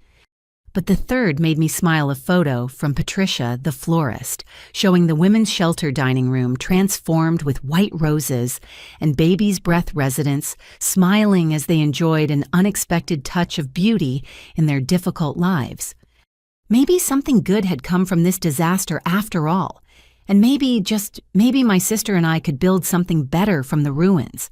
Time would tell. Time and truth and the hard work of healing that no amount of money could buy. That evening, as Seattle's skyline glittered outside my apartment windows, I sat with my laptop open, watching Thomas Morrison's carefully constructed image crumble in real time. He'd apparently decided that immediate compliance was better than whatever legal consequences I might pursue, because at exactly 8:47, his first confession appeared on Facebook. I need to set the record straight about today's events. It began. Even in admission, he couldn't resist trying to control the narrative. The Morrison-Chen wedding was canceled due to my failure to secure proper funding. Contrary to what many believed, the entire event was generously financed by Lynn Chen, not myself. Within minutes, comments exploded beneath the post. His college fraternity brothers expressed shock. Business contacts quietly unfriended him. Gloria's society friends posted variations of "I knew something was off" with barely concealed glee. But Thomas wasn't done. Whether from legal fear or genuine recognition of his situation, he continued posting throughout the night. Each admission peeled back another layer of deception. I deliberately misled family and friends about my financial situation. I isolated my fiancée from her sister, who had raised her after their parents' death. I took credit for another person's generosity while simultaneously excluding them from the celebration. By midnight, the story had spread beyond our immediate circle. A local blogger picked it up, titling her piece, "The $100,000 Wedding Scam That Shocked Seattle Society." She'd even managed to interview Melissa, who provided colorful commentary about patterns of behavior. I couldn't sleep, so I sat on my couch laptop warm against my legs, watching years of lies unravel in hours. Maria had gone home around 10, but she texted constantly. "Did you see Gloria's page? She's claiming temporary insanity." Someone tagged Thomas's employer. "This won't end well for his sales career." Rachel posted something. "You need to see this." I navigated to Rachel's page with trepidation. Her post was shorter than Thomas's, but more honest. Today I was supposed to marry Thomas Morrison. Instead, I discovered I'd been preparing to marry an illusion. My sister Lynn offered to pay for my dream wedding as a gift of love, honoring our late parents' wishes. I repaid her generosity by allowing my fiancé to take credit, isolate me from her, and ultimately ban her from attending. I chose a manipulative liar over the woman who sacrificed everything to raise me. I'm not asking for forgiveness. I haven't earned it. I'm simply sorry, publicly and privately, for the pain I caused someone who deserved only gratitude and love. The comments under her post were mixed. Some offered sympathy for a woman clearly manipulated. Others were less kind, pointing out that she'd been complicit in the deception for months. A few mutual friends remained supportive, but confused, asking for details she didn't provide. My phone rang at 12:30, an unknown number with a Seattle area code. Lynn Chen. The female voice was unfamiliar but urgent. "This is Diane Whitman from the Seattle Business Journal. I'm working on a story about today's wedding cancellation and its business implications. I understand you were the actual financier." "No comment," I said automatically. "I appreciate your position, but Thomas Morrison has made some serious allegations about contract interference. Care to respond?" "Thomas Morrison is welcome to pursue any legal avenue he chooses. I'm confident in my position. Sources suggest this involved significant financial fraud. Can you confirm the amount?" "Again, no comment. Have a good evening." I hung up immediately, calling Jonathan despite the late hour. He answered on the second ring, sounding fully awake. "I was expecting this," he said after I explained. "Thomas is trying to control the narrative even while confessing, making you the villain who overreacted to a simple misunderstanding." "What do I do?" "Nothing. Let him hang himself with his own words. The more he talks, the worse he looks. Meanwhile, I'll draft a statement in case any media outlet wants your side." After we hung up, I found myself standing in my spare bedroom, which doubled as an office. The wedding planning binder sat on the desk, 6 months of work documented in meticulous detail. Vendor contracts, inspiration photos, comparison spreadsheets, all testifying to the effort I'd poured into creating Rachel's perfect day. On impulse, I photographed a few key pages, the contracts clearly showing my name, the budget breakdowns in my handwriting, the sweet notes from vendors thanking me for my business. If Thomas wanted to play the media game, I'd be ready. A knock at my door made me jump. At this hour, it could only be bad news. I checked the peephole to find Rachel standing in the hallway, still wearing her wedding dress, but now covered with a hotel robe. Her makeup had long since washed away, leaving her looking young and lost. "I know you said tomorrow," she began when I opened the door, "but I couldn't. I needed—" "The Marriott is downtown," I said carefully. "This is quite a detour." I went there first, checked in, sat on the bed, and realized I've been running from conversations for months. Thomas always had reasons to postpone, to avoid, to deflect. I don't want to be that person anymore. I stood aside, letting her enter. She moved carefully, the dress rustling with each step. We sat in my living room, the space between us feeling like an ocean. "Talk," I said simply. "I don't know where to start." "How about with why? Why did you let him do this? Not just today, but all of it." Rachel was quiet for so long, I wondered if she'd answer. When she did, her voice was thoughtful, as if she'd been asking herself the same question. After Mom and Dad died, you became everything: provider, protector, parent. You were 29 and suddenly responsible for a confused 19-year-old who could barely function. You never complained, never made me feel like a burden, but I knew. Every sacrifice you made, every opportunity you passed up, every date you canceled, because I needed you, I knew. I never minded, I said softly. That almost made it worse. Your selflessness highlighted my selfishness. The guilt became crushing. Then Thomas appeared, and he offered me something I didn't know I craved: the chance to not owe anyone anything. By owing him everything instead, I didn't see it that way at first. He seemed successful, independent. He talked about our future as partners equals. When he started suggesting you were controlling, it felt like permission to resent something I'd felt guilty about resenting. The money. Not the money itself, the obligation. The knowledge that I could never repay you, never balance the scales. Thomas convinced me that was unhealthy, that your generosity was a way of keeping me dependent. Do you believe that now? Rachel met my eyes for the first time since arriving. I believe Thomas saw an opportunity and took it. He recognized my guilt and weaponized it. But that doesn't absolve me. I chose to believe him because it was easier than examining my own feelings about our relationship, which are complicated, grateful and resentful, loving and suffocated. You saved me, Lynn, but sometimes being saved feels like being trapped even when the cage is made of love. The honesty hurt, but I appreciated it. I can understand that. Can you, because I've spent 6 months painting you as the villain in my story, and you just exposed my fiancé as a fraud, canceled my wedding, and somehow I still feel like the bad guy here. You are the bad guy, I said bluntly. So was I in my own way. I thought I was helping, but I never asked if my help was what you needed. I made decisions based on what I thought Mom would want, not what you actually wanted. I wanted the wedding, Rachel protested. Did you want it because that's what grieving daughters are supposed to want? A big wedding to honor dead parents, a perfect day to make up for all the days they're missing. Rachel's face crumpled. I don't know anymore.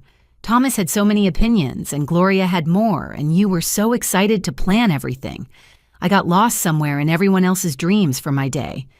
So you let Thomas uninvite me rather than admit you were drowning. He did that on his own, she said firmly. I was upset about the coffee shop, about you showing me those lawsuits. I said I needed space to think. Next thing I knew, he was showing me the sent text saying he'd handled it. And you didn't immediately call me. I was in shock. Then he kept talking, spinning it as protective necessary. By the time I processed what had happened, it felt too late. The wedding was hours away. Guests were arriving. I convinced myself we'd fix it after when everyone was calmer. There is no we with Thomas, I pointed out. There's only what he wants and how he'll get it. I know that now. Watching him in that lobby, seeing his real face when the money ran out, it was like scales falling from my eyes. Every manipulation became clear in hindsight. We sat in silence for a moment before Rachel spoke again. The shelter called me about the flowers. They wanted to thank whoever donated them.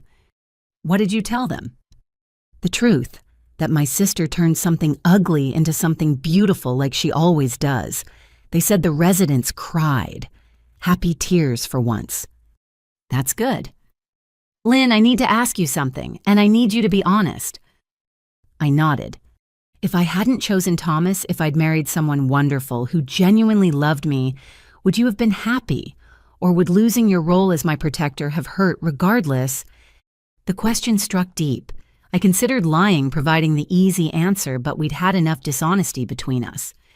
I don't know, I admitted. I like to think I'd have been purely happy for you.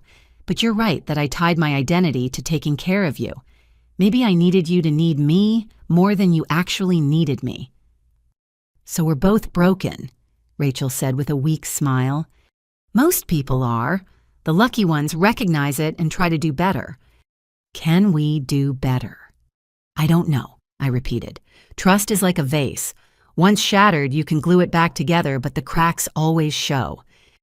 I understand. Rachel stood the dress pooling around her. I should go. Thank you for letting me in. Rachel, I called as she reached the door. The dress. You can't wander Seattle in a wedding gown. She looked down as if remembering what she wore. It's all I have. Thomas was supposed to bring my overnight bag to the hotel. Of course he hadn't followed through. I disappeared into my bedroom, returning with jeans and a sweater. These should fit. She accepted them gratefully. Can I? Bathrooms down the hall. While she changed, I made tea, needing something to occupy my hands. The dress she'd dreamed about for months was about to become just expensive fabric, another casualty of the day. Rachel emerged looking more like herself than she had in months. The designer gown hung over her arm awkwardly. Keep it, I said. Sell it, donate it, burn it, whatever helps. I think I'll donate it. Someone should get joy from it. At the door, she paused again. Tomorrow at 2, still. Soma coffee on pine, neutral ground. I'll be there. She met my eyes. Lynn, I know sorry isn't enough. I know I broke something precious. But I want you to know that losing you hurts worse than losing him ever could. That has to mean something, right? It means something. I agreed. What exactly we'll have to figure out. After she left, I sat with my tea, watching the city lights blur through sudden tears.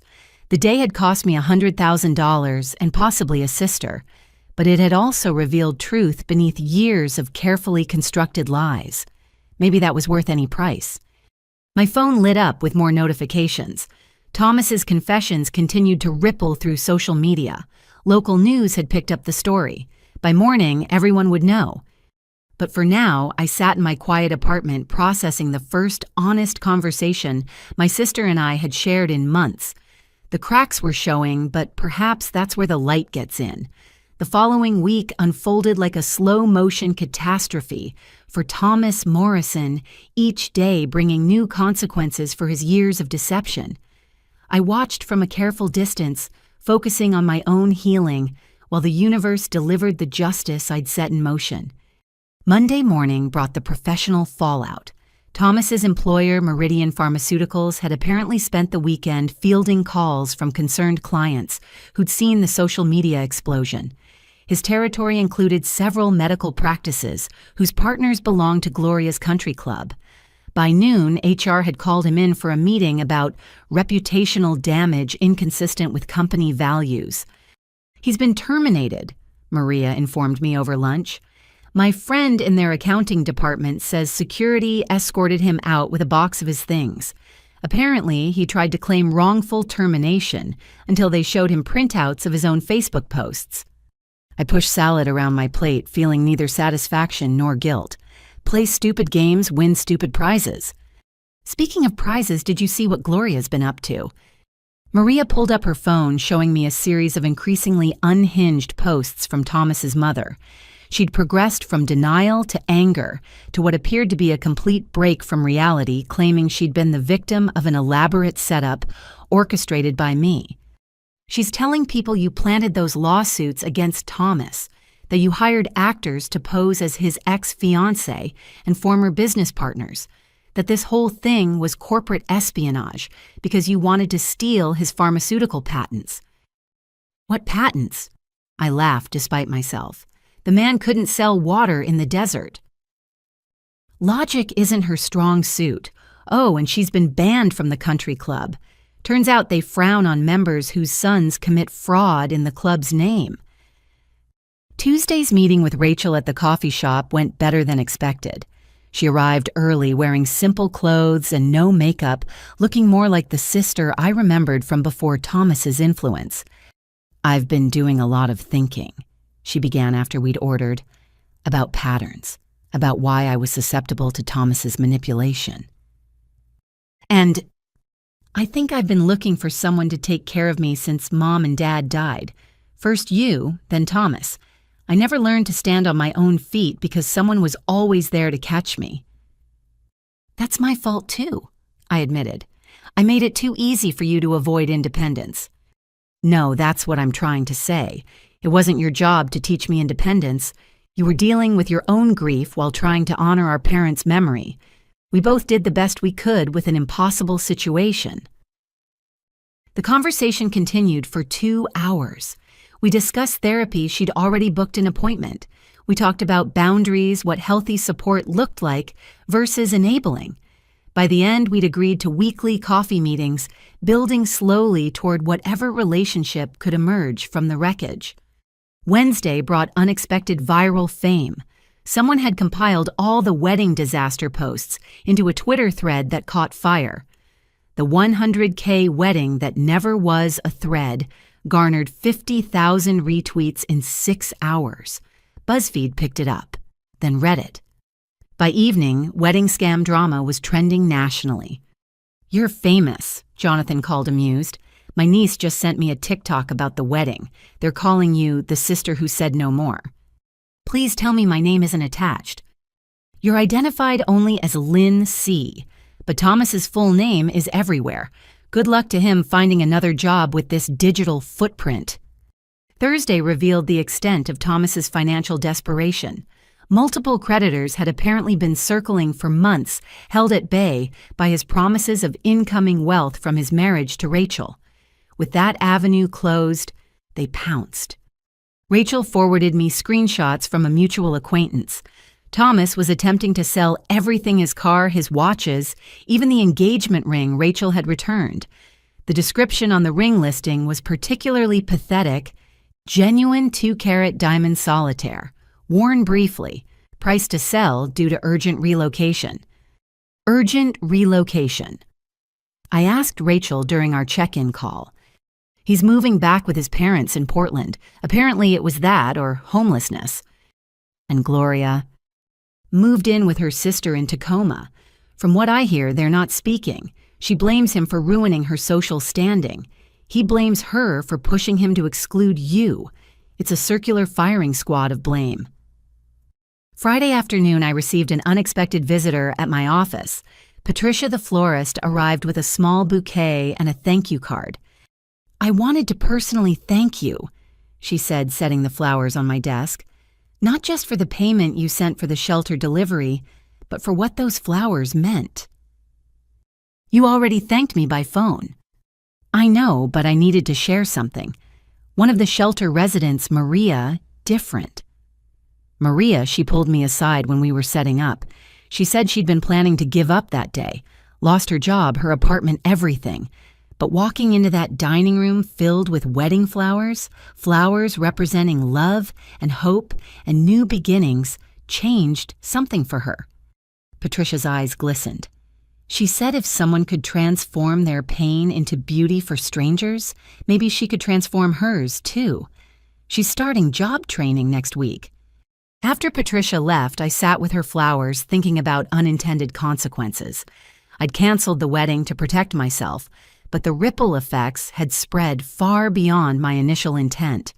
Some destructive like Thomas's public humiliation, others constructive like hope blooming in unexpected places. That evening, I finally went through the wedding planning binder properly. Each page held memories, the excitement of finding the perfect venue, the joy in Rachel's eyes during cake, tasting the careful attention to details that would have made our parents proud. But underneath the sweet memories lay the bitter truth I'd been planning my vision of her perfect day, not necessarily hers. My phone rang. Rachel. "Hey," she said softly. "I just wanted you to know I got the job." "What job?" "The one at the crisis center. Remember I mentioned applying? They called today. I start training Monday." "Rachel, that's wonderful." "It's entry-level answering phones, but it's a start. My first real job that I got on my own, merits not through connections or pity." "I'm proud of you." "I'm proud of me too," she said, and I could hear her smile. "It's a weird feeling. Good, but weird." "Get used to it. It suits you." After we hung up, I poured a glass of wine and returned to the wedding binder. But instead of sadness, I felt something closer to peace.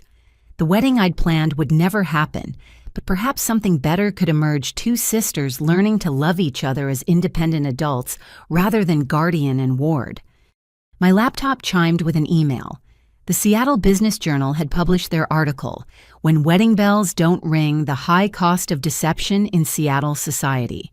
They'd been surprisingly fair, focusing on financial fraud in relationships rather than sensationalizing the family drama. The article's conclusion caught my attention.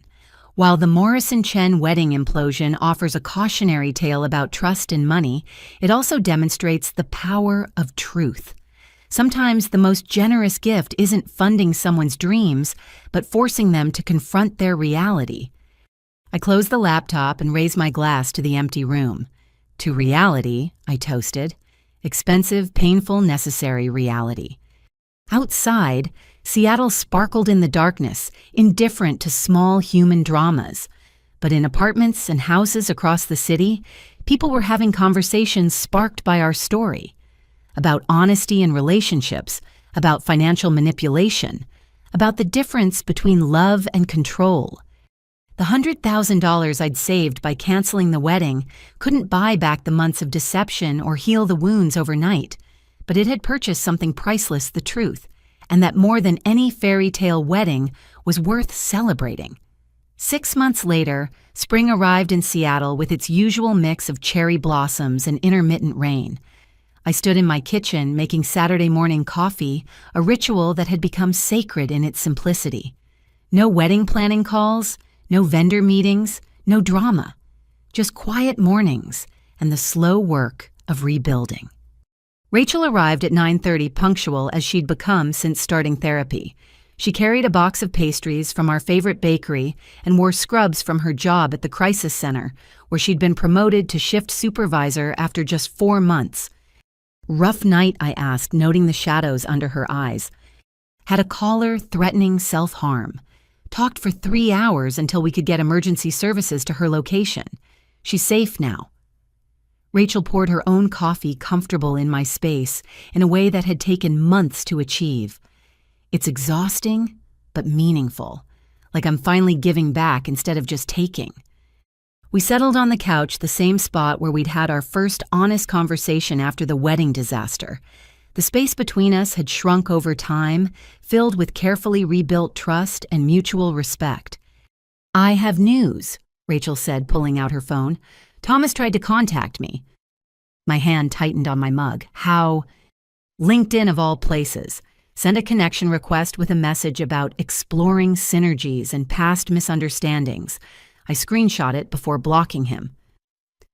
She showed me the message, Thomas's desperate attempt at professional networking, barely masking his real intention. According to his profile, he was now a business development consultant in Portland, which probably meant unemployed and living in his parents' basement. "Good for you for blocking him," I said. 6 months ago." 6 months ago, I might have responded, Rachel finished. "I know, Dr. Martinez calls it progress." Her therapist had become a crucial part of Rachel's transformation. Through their work together, she'd uncovered patterns of codependency, stretching back to childhood, exacerbated by our parents' death and exploited by Thomas's manipulation. "Speaking of progress," Rachel continued, "I signed a lease." "You did where?" "A studio in Fremont. It's tiny and the radiator clanks, but it's mine. First place I've ever had completely on my own." "I'm proud of you." The words came easier now, stripped of the complicated dynamics that once tangled every interaction. "I put down the deposit myself, from my savings, my actual savings from my actual job." She laughed, the sound free and genuine. Who knew being financially independent could feel so good? "Everyone who's never had a Thomas in their life," I replied dryly. We both laughed, then the kind of healing laughter that comes from surviving something terrible together. The wedding disaster had become something we could reference without pain, transformed from trauma to teaching moment. My phone buzzed, a text from Maria with a link. "You'll want to see this." The link led to a Seattle Times article about fraud in the pharmaceutical industry. Buried in the third paragraph was a familiar name Thomas Morrison cited as an example of sales representatives who falsified credentials. Apparently, his LinkedIn consulting claims had attracted the wrong kind of attention from investigators. "Karma's patient but thorough." Rachel observed, reading over my shoulder. Feel sorry for him.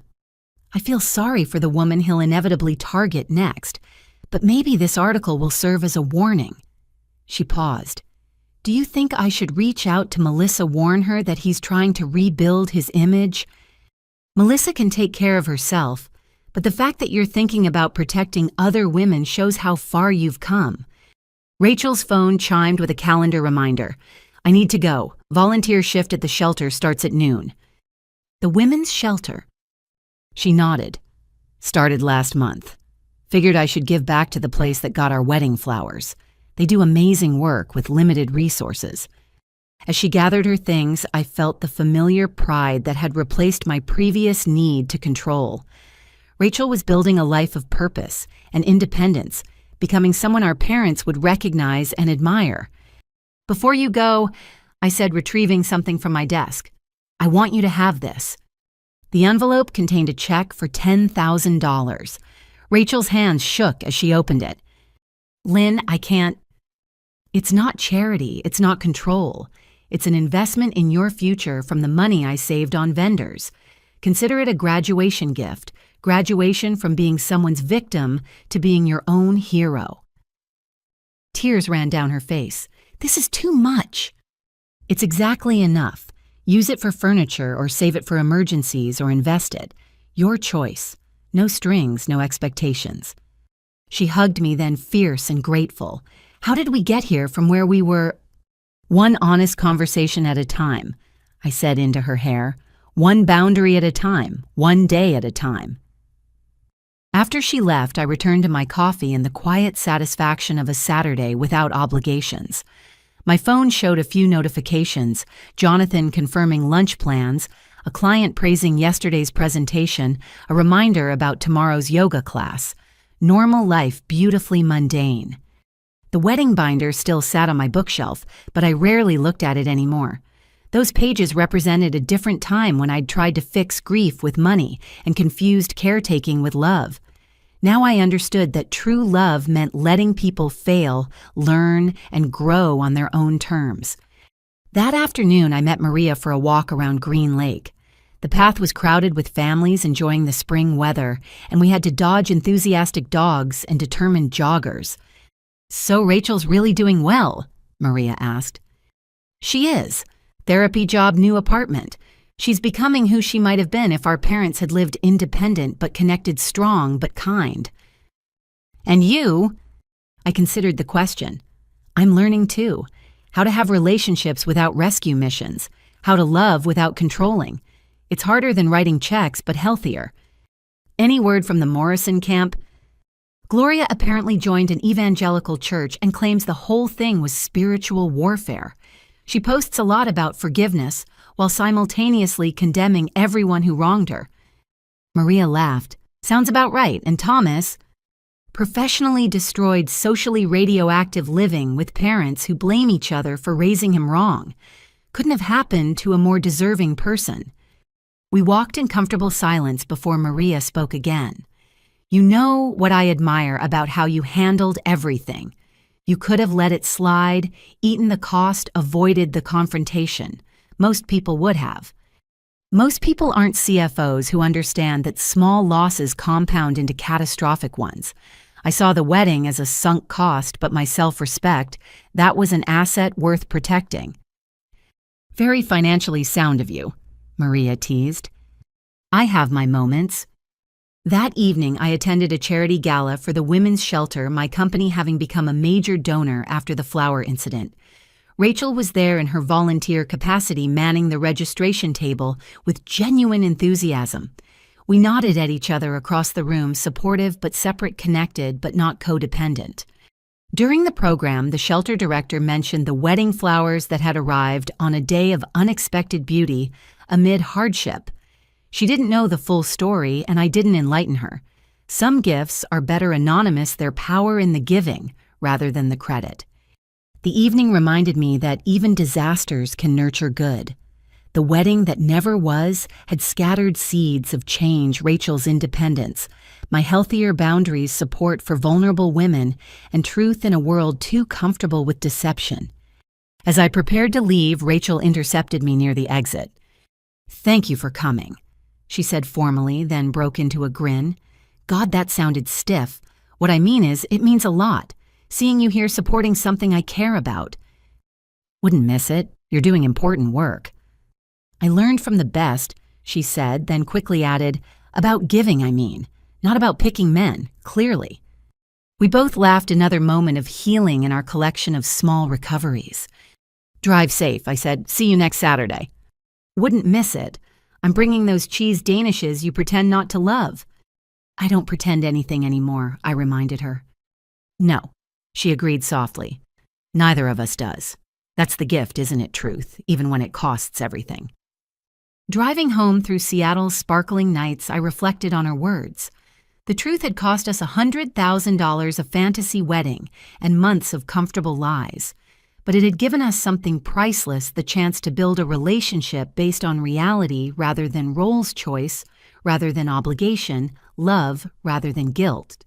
6 months ago, I'd been prepared to lose my sister forever.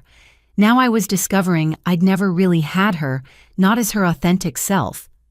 The Rachel emerging from therapy and independence was someone worth knowing, worth supporting, worth celebrating.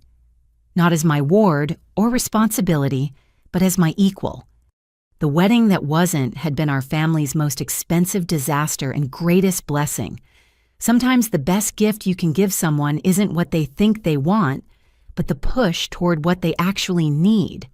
Even when that push feels like abandonment, even when it breaks everything before it heals anything. Especially then. 1 year after the wedding that never was, Rachel organized a small gathering in the backyard of her apartment building. She'd transformed the modest space with string lights and potted plants, creating an intimate oasis in the middle of the city. The October afternoon was unseasonably warm Seattle, offering one of its rare perfect days, as if in blessing. I arrived to find about 20 people already mingling, Rachel's co-workers from the crisis center, fellow volunteers from the shelter, a few friends from her therapy group, and Maria, who'd become as much Rachel's friend as mine over the past months. The atmosphere was casual but meaningful, everyone there, because they'd become part of Rachel's journey toward independence. Lynn Rachel hurried over radiant in a simple sundress. No designer labels, no expensive accessories, just my sister looking genuinely happy. "You made it." "Wouldn't miss your graduation party," I said, handing her a small wrapped gift. "It's not really a graduation party," she protested, but her smile said otherwise. Today marked multiple milestones: her completion of nursing school prerequisites, her 1-year anniversary at the crisis center, and most importantly, a full year of independence. She'd insisted on celebrating with the people who'd supported her transformation. "Is that David?" I asked, noticing a tall man helping set up chairs. Rachel blushed slightly. "From my therapy group, yes. We've been friends for months. Just friends," she added quickly. "Dr. Martinez says I need at least 2 years of solid single life before even considering dating." Smart advice. The smartest. David's actually been great about boundaries. He's working through his own codependency issues. We joke that we're recovery buddies. I watched her interact with her guests, noting the quiet confidence she'd developed. This wasn't the girl who'd let others speak for her, or the woman who'd hidden behind her fiancé. This was Rachel 2.0, self-assured, independent, and grounded in reality. The party unfolded with easy warmth. No catered food or professional photographers, just potluck dishes and genuine laughter. Rachel had made a photo display chronicling her year of growth, receiving her crisis center certification, volunteering at the shelter, starting classes, moving into her apartment. Notably absent were any references to the wedding disaster, though everyone here knew the story. "Can I have everyone's attention?" Rachel called out as the sun began its descent. I wanted to say a few words. The small crowd gathered, holding plastic cups of lemonade and cheap wine. Rachel stood near the dessert table, a simple sheet cake from a grocery store, not a 7-tier architectural marvel. "A year ago, my life imploded." She began, her voice steady. "I was supposed to marry someone who didn't exist in a wedding I couldn't afford, playing a role that was slowly killing me. The implosion was public, humiliating, and absolutely necessary. Murmurs of support rippled through the group. These people had heard pieces of the story, but not this direct acknowledgement. The person I need to thank most is my sister Lynn. Rachel found my eyes across the yard. She gave me the most difficult gift anyone's ever given me, the truth. She refused to enable my delusions even when it meant risking our relationship. I felt tears threaten but blinked them back. This wasn't my moment, it was hers. Lynn raised me after our parents died when I was 22. For 3 years, she put her life on hold to make sure I had one. I repaid that sacrifice by choosing someone who systematically turned me against her. I let him convince me that love was control, that generosity was manipulation, that the person who'd given everything for me was somehow my enemy. "You were manipulated," someone called out. "It wasn't your fault." "Thank you, but it was partially my fault," Rachel corrected gently. "I had agency. I made choices. Acknowledging that is part of recovery. I chose comfort over truth, ease over integrity. And when Lynn was uninvited from the wedding, she'd paid for yes. She paid for all of it. I chose silence over standing up for what was right." The yard was quiet except for distant traffic and a neighbor's music. "But here's what I've learned." Rachel continued stronger now. "Rock bottom can be a foundation. Losing everything fake makes room for everything real. The wedding that didn't happen was worth more than the marriage that shouldn't have happened." "Amen," Maria said quietly, raising her cup. "This past year, I've built something I never had before my own life. My job, my apartment, my friendships, my choices. Not perfect, but mine. And Lynn," her voice caught. "Lynn gave me the space to do that. She could have swooped in, taken over, fixed everything like she always had. Instead, she let me struggle, fail, learn, and ultimately succeed on my own terms." Rachel picked up her own cup, raising it toward me. "So this is my public thank you to my sister. Not for the money she's given over the years, but for the love that knew when to let go. Not for the wedding that wasn't, but for the life that is. Thank you for saving me, by refusing to save me." The toast that followed was tearful and heartfelt. I found myself surrounded by people thanking me for my strength, though I'd never felt particularly strong during those dark days. Rachel made her way through the crowd to wrap me in a hug that lasted long enough to say everything words couldn't. As the party continued, I found myself in conversation with David, the potential maybe someday boyfriend, who understood the importance of timing. "Rachel's told me a lot about you," he said carefully. "All good things. She really admires how you handled everything. She's the one who did the hard work." "True. But you did something harder. You trusted her to do it." He smiled, and I could see why Rachel liked him. Kind eyes, gentle manner, and most importantly, his own journey of self-improvement. My ex-wife used to fix everything for me. When she finally stopped, I hated her for it. Took 2 years of therapy to realize she'd given me the gift of having to grow up. "Are you," I asked directly, "grown up?" "Working on it. Same as Rachel. Same as everyone, really." He excused himself to help with something, leaving me to appreciate his emotional intelligence.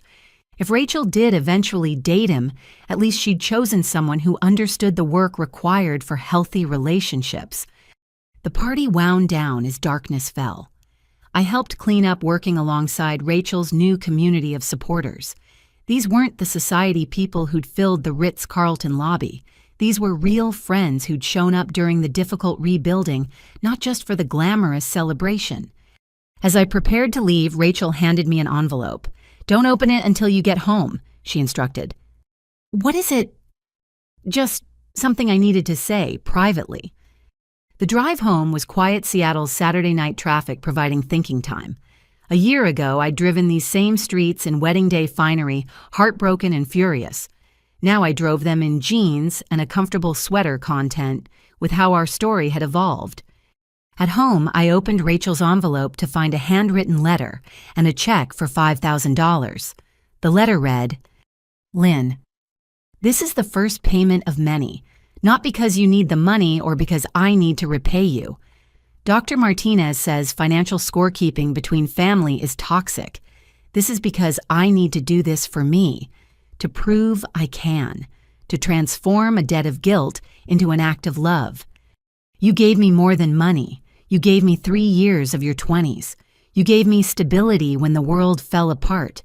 You gave me the chance to be ungrateful, foolish, and cruel, yet still welcomed me back when I found my way home. The woman I'm becoming wants to give back not from obligation, but from abundance. Not because I owe you, but because I love you.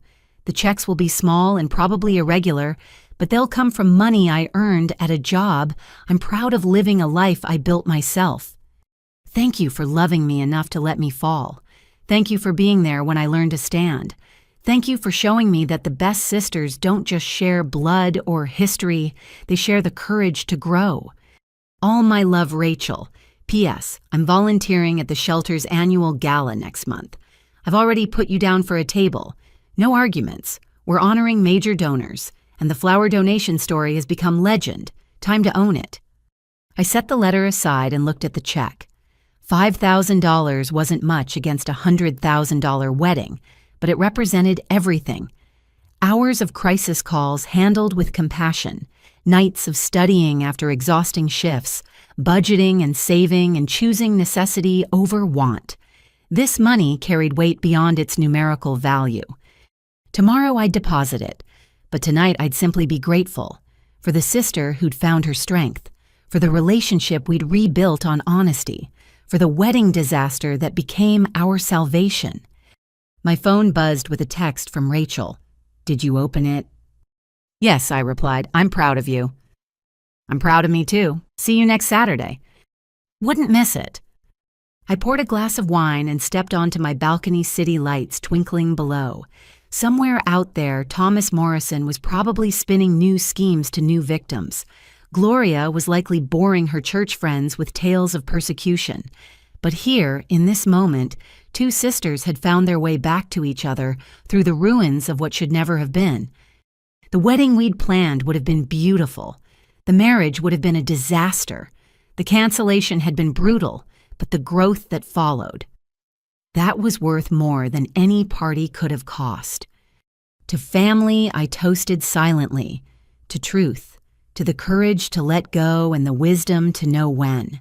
To happy endings that look nothing like the fairy tales we imagined, but everything like the reality we needed. Looking back, I realized the $100,000 was never really lost. It was transformed into flowers for women who needed beauty food for families, who needed nourishment, and most importantly, truth for a family drowning in lies. Some investments pay dividends in unexpected ways. Sometimes the best wedding gift you can give someone is the wedding that never happens. If you've ever faced a similar situation, choosing between enabling someone's fantasy or forcing their reality, I hope our story gives you courage. The immediate pain of truth is nothing compared to the prolonged agony of deception. Thank you for listening to our journey. May your own relationships be built on foundations stronger than money, prettier than parties, and more enduring than any single day could capture. Share your thoughts. Have you ever had to choose between keeping the peace and telling the truth? What would you have done in Lynn's situation? Comment below, and if this story resonated with you, please like, subscribe, and share with someone who might need to hear it. Remember, the most expensive lies are the ones we tell ourselves, and the most valuable gifts are often the ones that cost us everything but money.